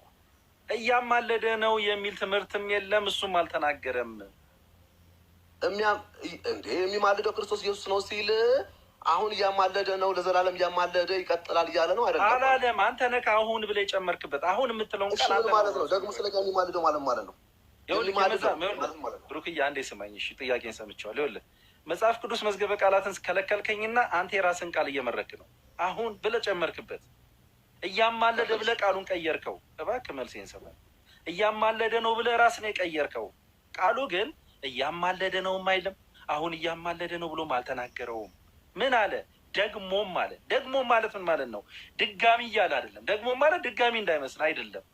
ደግሞም ማለት እርግጡን እንድትመንገር ማለት ነው። እርግጡም ይሄ ነው። ምን ማለት ነው? ደግሞም ስለኛ የሚማልደው ብሎ ማማለዱን ማለትም ስለኛ ማማለዱን የነገረው። ነገ የሚመጣ ሰው ኢየሱስ ያማልደኛል ብሎ አይደለም የሚያምነው፣ አማልዶኛል ብሎ ነው የሚያምነው። እምነታችን ነው አማልዶናል። የትናይነቆም ይህንን ነው፣ የዛሬውም ይህንን ነው፣ የትናንቱም ይህንን ነው። ስለዚህ ክርስቶስ አማልዷል ብለህ እንድታምን ነው የሚማልደው ብሎ የጠራው ብያለሁ። አንድ ሰው ከሌላ ሃይማኖት መጣና በክርስቶስ ኢየሱስ አመነ። ምን አደረገው ማለት ነው? ክርስቶስ ርዕሳችን ሮሜ ላይ ነው ብሩክ። አማልደው ማለት ነው ወይ? እዛው ነኝ ያለሁት አልሄድኩም የትም ቦታ።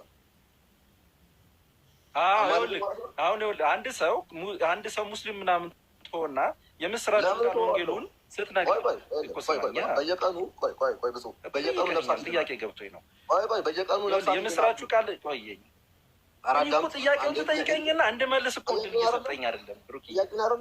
ጠያቂን አይደለም ብዙ ግን ረጅም እያወራህ ነው አውቃሃል አይደል? ቆይተሃል ካወራህ ብዙ ምን ሆነህ ነው? ያውራ እንጂ ብሩክ ቶሎ ቶሎ ጨርስ። በዛ ያራዳ ልጅ በእናትህ ያራዳ ልጅ በእናትህ የሰፈር ወሬ አይደለም። ያራዳ ልጅ ዝናብ ኩምዝ ልቆን ተሳስተሃል ስለምወራ ጆ አንተ ጋር ደግሞ እኔ ጋር እንቀጥላለን። ጆዬ አንድ ጊዜ በቃ እናንተ ሀሳባችሁን ጠቅልሉ። በነገራችን ላይ እስካሁን ብዙ ምንም አልጠየቀም።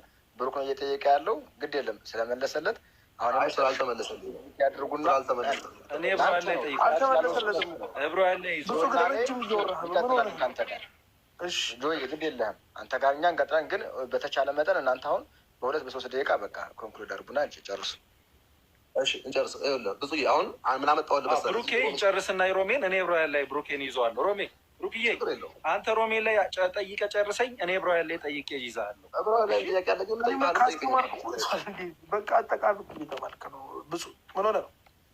አረ ብራዘር እባክህ ሰፈሬ ልጅ ብሩክ ሮሜን ጨርሰህ ጠይቀኝ፣ እኔ ብሯን ደግሞ በተራይ እጠይቅሃለሁ። ቀጥል። እሺ ይኸውልህ አሁን ብዙ በደንብ ስማኝ፣ ደግሜ ለማጠቃለል እንዲመች ሰውም እዚህ ጋር እንዳይሰለች እኔ እየጠየቅኩ ያለሁት አንድ ጥያቄ ነው።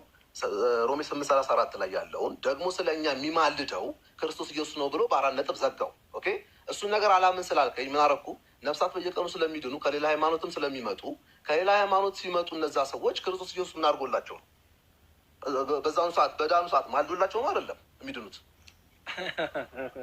አዎ ከርዕሱ ጋር ተገናኝቶ ነው መመልስልህ። ከርዕሱ ጋር የተገናኘውን ብቻ ነው መመልስልህ። ያማለዳቸውን ክርስቶስ አምነው ነው። ኧረ እባክህ አዳምጠኝ። ከርዕሱ ጋር ነው የምመልስልህ። ርዕሱ የሚማልደው የሚለውን ስለሆነ ያው እነዚህ ሰዎች ሲመጡ ምን ገብቷቸው ይመጣሉ መሰለህ? ያማለዳቸውን ክርስቶስ ተረድተው አምነው በሱ በኩል ወደ እግዚአብሔር ልጅነት ይመጣሉ። እንደሱ አይደለም። አንተ ነህ የፈታህላቸው። እንደሱ አይደለም። ይኸውልህ አሁን እያልኩ ያሉት አይደለም የምትለው መልሰህ አንተ ለምንድን ነው እንዲህ የምትለው? በደንብ አዳምጠኝ። ጠይቀኝ። ጥያቄ ቀይር። ሁሉም መልሱን ሰምተዋል። ጥያቄን ቀይር። ቆይ ተረጋጋ። አሁን እንደሱ አይደለም። እንደዚህማ የምንሮጥ ከሆነም አይሆንም። እኔ እያልኩ ያለሁት እኔ ከሙስሊም ቤት መጣሁኝ። አሁን በክርስቶስ ኢየሱስ አመንኩኝ። ቆይ ስማ፣ በክርስቶስ ኢየሱስ አመንኩኝ። ሳምንና ስድን አሁን ክርስቶስ ኢየሱስ ማልዶልኝ ነው በዚህ ሰዓት ኦር ሳይማልድልኝ ነው የዳንኩት? ብሩክዬ መለስኩልህ እኮ። ይኸውልህ ኢየሱስ ክርስቶስ ለሰው ልጆች ሁሉ የማለደው በዕለተ ዓርብ በቀራንዮ አደባባይ ነው። አመንኩኝ የመጣው ስትል ያማለደህን አምነህን የመጣኸው አንድም ያስታረቀህን፣ አንድም ያዳንህን፣ አንድም በደም ዋጋ የገዛህን ልክ እንደዛ ሁሉ ያማለደህን አምነኸው አየህ አመንኩት ስትለኝ ማንን ያመንከው ብለህ ልክ ሐዋርያው ጳውሎስ የሚማልደው ክርስቶስ ኢየሱስ ነው ብሎ የመሰከረለትን ማለትም ማማለዱን ተረድቶ የመሰከረለትን አንተም ያማለድህን አምነህ ነው የምትመጣው ብያለሁ። በዚህ እስማማለሁ። አንተ በምትለው እስማማለሁ። እኔ እያልኩ ያለሁት በቃ ስለዚህ ኢየሱስ አማልዷል። በቃ አማልዷል። ኦይ ስማ፣ ያ ክርስቶስ ያማለደው አሁን እኔ ስለመጣሁ ከሙስሊም ወይ ከሌላ እምነት ስለመጣሁኝ አሁን ማልዶልኝ ነው ወይስ አይማልድልኝ ነው አልኩ።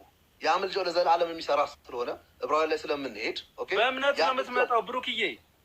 ኧረ ቆይ ስማ በእናትህ ይኸውልህ የምትመጣው ወደ እግዚአብሔር ልጅነት የምትመጣው በእምነት ነው እኮ። በእምነት ተማልዶልህ አይደለም እንዴ? ተማልዶልህ አይደለም? ያማለደህን አምነህ ነው የምትመጣው። ተማልዶልኝ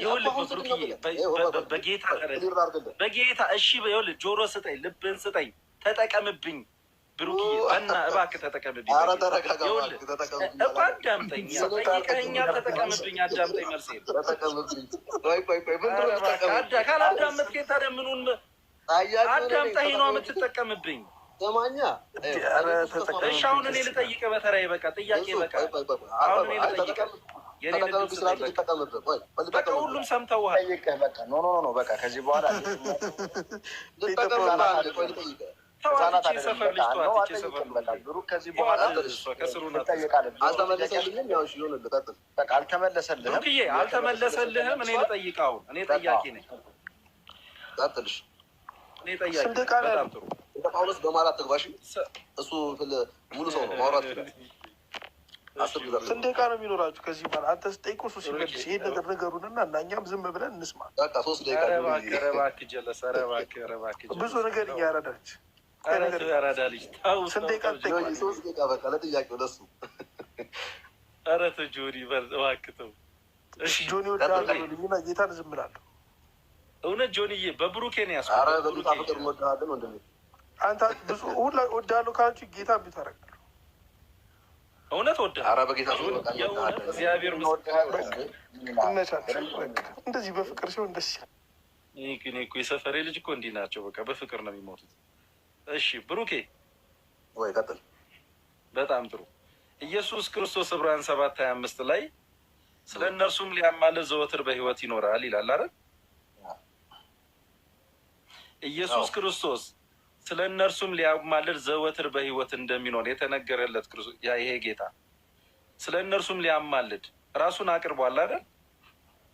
አቅርቧል። አንድ ጊዜ ደግሞ ሊያቀርብ አይገባም። ራሱን ስለ እነርሱም ሊያማልድ ራሱን ሲያቀርብ ስለ እነርሱም ሊያማልድ ዘወትር በሕይወት ይኖራል ተብሎ የተነገረለት ይህ ጌታ ስለ እነርሱም ሊያማልድ ራሱን ሲያቀርብ ይህንን ስንት ጊዜ ፈጽሞ አደረገው ይላል? አንድ ጊዜ ነው ፈጽሞ ያደረገው። ግን አንድ ጊዜ ሲል ግን የአንድ ጊዜ የፈጸመው ለዘላለም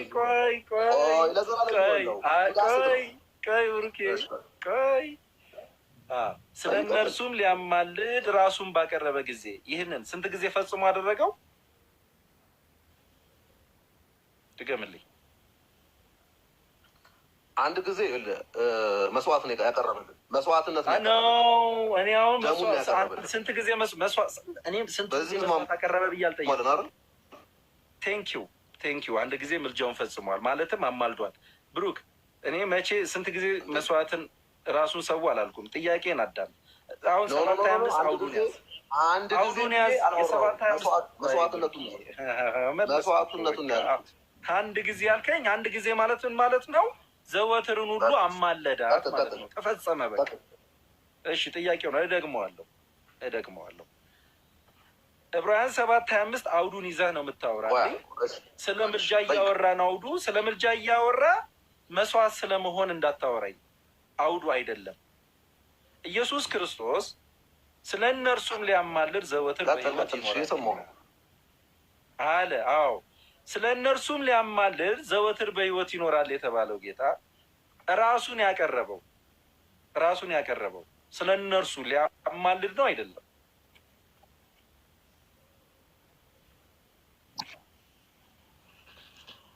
ይኸውልህ እንደዛ እንዳትል እኮ አንተ ቅጭ ባርጋ ነበብካት ወንድሜ። አየህ ስህተትህ አሁን እዚህ ጋር ነው። ያንተ እንዴት መሰለህ የሚሆነው? ስለ እነርሱ ሊያማልድ ዘወትር በሕይወት ይኖራልና አለና ምን አለ መሰለህ? ስለዚህ ደግሞ በእርሱ ወደ እግዚአብሔር የሚመጡትን በክርስቶስ ኢየሱስ ወደ እግዚአብሔር የሚመጡትን ፈጽሞ ሊያድናቸው ይችላል። ኦኬ የእያንዳንዳችን የምንመጣበት ጊዜ የተለያየ ነው። ሌላ ጥያቄ ራስ እንዳትጠይቅ እኔ የምትመልሰው እኔ የምጠይቅህን ነው የምትመልሰው። ሌላ አንብበህ ሌላ ራስን እንዳትጠይቅ ብሩክዬ። አዳምጥተው ነው 25 ነገር እኔ የኔን ጥያቄ ያዝ። ይኸውልህ ቅድም ከኔ ጥያቄ ከወጣህ እኔ አቋርጣለሁ። ከኔ ጥያቄ ካልወጣ ጌታ ምስክሬ ነው አላቋርጥህም። ስለ እነርሱም ሊያማልድ ዘወትር በሕይወት ይኖራልና የሚለው ቃል የታመነ ነው። በእርሱም ወደ እግዚአብሔር የሚመጡትን ፈጽሞ ሊያድናቸው ይችላልና የሚለው ቃልም የታመነ ነው። ከዛ ቅዱስና ነውርም የሌለበት ከኃጢአተኞችም የተለየ ከሰማያትም እያለም ይነግረናል። የታመነ ነው። አሁን ቁጥር 25 ላይ ስለ እነርሱም ሊያማልድ ዘወትር በሕይወት ይኖራልና የተባለው ጌታ ቁጥር 27 ላይ ራሱን ባቀረበ ጊዜ ይላል። ራሱን ያቀረበው ስለ እነርሱም ዘወትር ሊያማልድ ነው አይደለም? ነው ሊያማልድ ነው ራሱን ያቀረበው ወይስ አይደለም? ቆይ ራሱን ያቀረበው በደሙ ስርየት እንድናገኝና ሲያማልደን ግን ወደ እርሱ የምንመጣው በክርስቶስ በኩል የምንመጣውን ሁሉ ሊያድነን ዘወትር። እኔ ጠየቅኩህን ለምን አትመልስም ብሩክ? ሌላ ማብራሪያ ውስጥ ለምን ትገባለህ?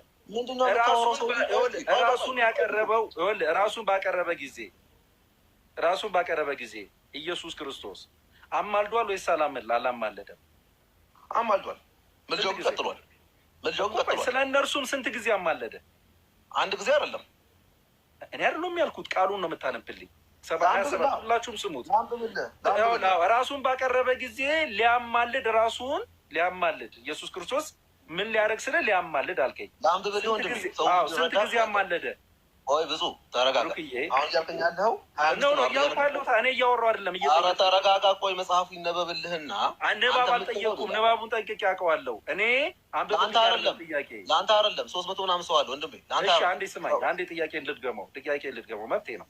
እኔ ጠያቂ ስለሆንኩ መብቴ ነው። ይኸውልህ ስለ እነርሱም ሊያማልድ ዘወትር በሕይወት እንደሚኖር የተነገረለት ጌታ ራሱን ባቀረበ ጊዜ ምን አደረገ ስለ አማለደ አልከኝ። ራሱን ባቀረበ ጊዜ የሚል ነገር የለም የሚል ለምን ትጨምራለህ? የሚል የለም። ራሱን ባቀረበ ጊዜ ና 27 ብቻ አትዘባርቃ 27 ብቻ ዝም በል። ይኸውልህ 25 ብለህ 27 ነው አንብበው ያልኩህ። 27 አናንብበው። እኔ የምፈልገው እኔ የምጠይቅህን መልስ ብሩክ። 27 ምን ይላል? አንብበው። 25 አይደለም ወይ ጠየቀኝ? 27 አንብብ። እኔ ያልኩህን አንብብ። እኔ ጥያቄ ነው አይደለ? አየህ ሄጅ እኮ ነው ችግር። 25 ጠይቀህ 27 አንብብ ትላለህ። ብሩክዬ 27 አንብብ። መብቴ ነው። የኔን ጥያቄ መልስ 27 ለአንብብልህ። እርሱም እንደነዚህ ለካህናት አስቀድሞ ስለ ራሱ ኃጢአት 27 አንብብ ነው ያልኩህ። እያነበብኩ ነው 27 ነው። ሰው እያሰማ 26 አላልኩም። 26 አላልኩም። ኧረ እኔ 27 ነው እያነበብኩ ያለሁት። አይደለም 27 አንብብ። እሺ 26 ላንብብልህ። ቆይ ቅዱስና ያለ ተንኮል 27 ብሩክ እባክህ ለምን አሰማኝም? ብፁዕ ሰላም ነው ጤና እንዴት ነው? እያነበብኩ እርሱም ተሽላምብ። ኧረ በጌታ አንተ ምን ሆነ ነው እንዴ? ይኸውልህ እርሱም እንደነዚህ ሊቀ ካህናት አስቀድሞ ስለ ራሱ ኃጢአት በኋላም ስለ ሕዝቡ ኃጢአት ዕለት ዕለት መስዋዕትን ሊያቀርብ አያስፈልገውም። ራሱ ባቀረበው ጊዜ ይህን ያዝ። በቃኝ።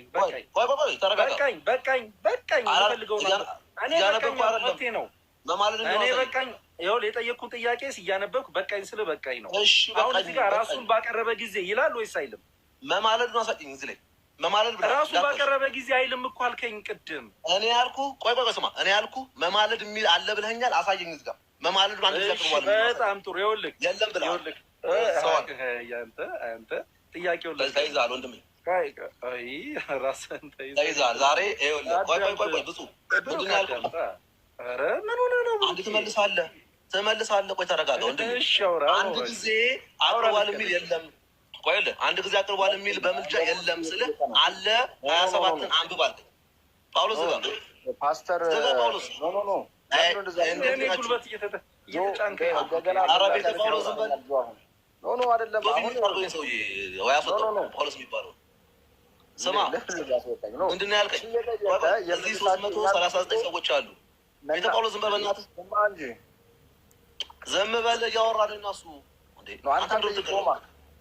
ኧረ ዝም በል እንትን አድርጎሽ ብፁዕ ይኸው ስለተያዝክ ነው፣ መጨመቅ ስለመጣብህ ነው። ብፁዕ ምን አለ? አንድ ጊዜ ስለ ምልጃ አቅርቧል የሚል የለም ስለው የለም እሺ በቃ ምንድን ነው ቆይ የምትለኝ? አንተ እኮ ተጠያቂ ነህ። ያልከውን ነው የምነግርህ። ራስህ ያልከውን ነው። ተጠያቂ ነህ እኮ አንተ እኮ አውሬ ያልከውን ነው የምነግርህ። ያስከኝ ቆየኝ። ተጠያቂ ነህ ብሩኬ፣ ተጠያቂ ነህ። እሺ እኮ ስትመልስ ቆይ በብሩኬ ስትመልስ ይኸውልህ ስለ እነርሱም ሊያማልድ ዘወትር በሕይወት እንደሚኖር የተነገረለት ጌታ ራሱን ባቀረበ ጊዜ አማልዷል ወይ? ስለ አዎ አማልዷል አልከኝ። እኔ ቃል በቃል ነው ያልከኝ። እኔ አልዋሽም።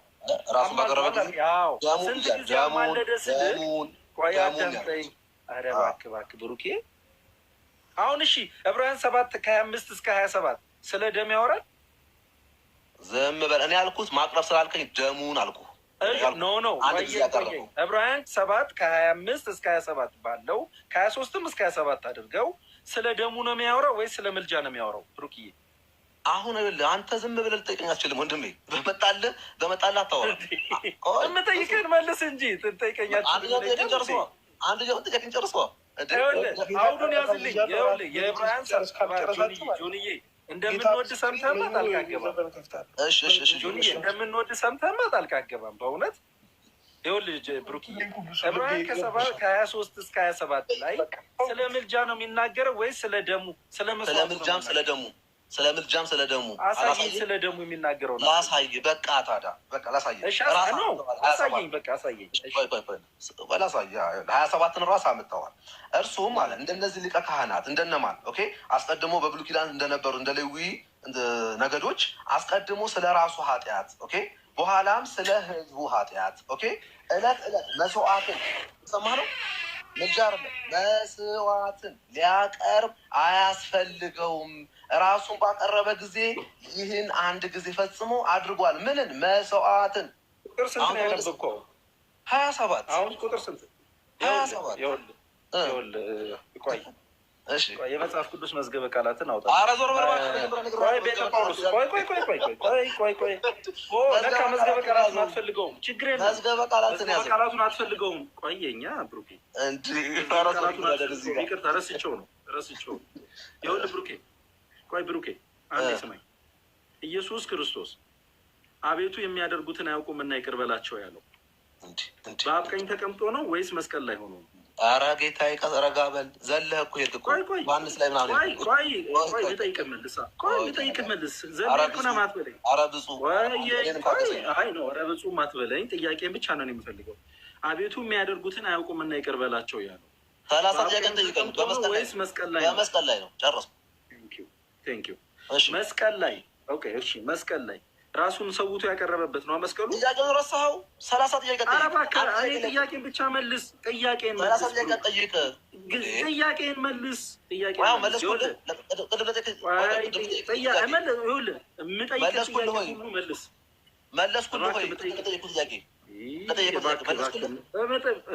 ኧረ ብሩክ እባክህ የምጠይቅህን መልሼልሃለሁ ወይ? ጥያቄን ብቻ መልስ። ቅድም ለጠየቅኩልህ ጥያቄ መልሼልሃለሁ። አልመለስኩልህም። ምንም የመለስከው ነገር የለም። የራስህን ያወራኸው መማለድ ነው ብለሃል። ቆይ አትጠይቀኝ። እኔ መጠየቅ አልችልም። አንተ 40 ጥያቄ ጠይቃለህ።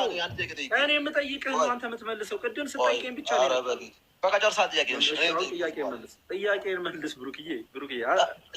እኔ ካፌ እኮ ቃል በጣም እየተጠነቀኩኝ ነው ከአንተ ጋር ተግባብቼ ለማውራት። ምን ሆነህ ነው አንተ እንደዚህ ግን ብዙ? አርፈህ ጥያቄን መልስ። ስንት ጥያቄ ነው መልስ? ለምን 20 ለምን አይሆንም? ጥያቄን አስጨርሰኝ። ቆይ መማልዱን አገኘህ ወይ? መለስኩልህ። የቀደመው ኧረ እባክህ ብሩኬ ቅድም ዝም መለስኩልህ ወይ? ይሄ ሰው እየሰማ ዝም ብለን ያወራኸው አልኩህ። 300 ሰው አታዝግ የለም ብለሃል። አነበብኩልህ። እባክህ የመል ጥያቄን አዳምጠህ ጥያቄን በቃ መጨመቅህን አምናሃል ማለት ነው። እሺ ጥያቄን መልስ። አሁን የምጠይቅህን ጥያቄ መልስ። መጨመቅህን አምናሃል። ኢየሱስ ክርስቶስ አቤቱ የሚያደርጉትን አያውቁምና ይቅር በላቸው ያለው ይህንን የለመነው መስቀል ላይ ነው አልከኝ። መስቀል ላይ ይህን ልመና ሲለመን ራሱን መስዋዕት አድርጎ ባቀረበበት ቅጽበት ነው አይደለም? ባቀረበበት ቅጽበትም ነው። ከዛም በኋላ አልዶልናል። እኔ አሁን ስለበዛ በኋላ አዳምጠኛ። ቴንኪው እኮ መለስክልኝ። ስለዚህ መስቀል ላይ ራሱን መስዋዕት አድርጎ ሲያቀርብ ከብርቱ ጩኸትና አምባጋ ጸሎትና ምልጃን እንዳቀረበ አቤቱ የሚያደርጉትን አያውቁምና ይቅር በላቸው ብሎ እንዳማለደ ታምናለህ አይደል? አምናለሁ። ቴንኪው። ዕብራውያን 7 ከ23 እስከ 27 የሚናገረው ስለ ክርስቶስ ማማለድ እያወራ ነው አይደል? ስለ ማማለዱም ስለ ደሙም አልኩ ወንድሜ፣ የሰማ ነው። ይኸውልህ እኮ አወራ ነው እኮ ኢየሱስ ክርስቶስ ጸሎትና ከብርቱ ጩኸትና እንባ ጋር ጸሎትና ምልጃን ሲያቀርብ ራሱን በሰዋበት ሰዓት መሆኑን እኮ እናውቃለን። እሺ ምንድን ነው ታዲያ? ራሱን በሰዋበት ሰዓት መሆኑን እናውቃለን። ራሱን በሰዋበት ሰዓት ስላቀረበው ጸሎትና ምልጃ ዕብራውያን 7 25 26 27 ሲናገር እየተናገረ ያለው አበክሮ የሚያወራው ስለ ምልጃ ነው አይደል? ስለ ደሙም ነው። ኧረ እባክህ ብሩክዬ ልመልስልህ። ጠያቂ አይደለ? ይኸውልህ ቅድም እኮ አስረድቻለሁ። መልስ በለኛ። ምኑን እመልስልሃለሁ? ይኸውልህ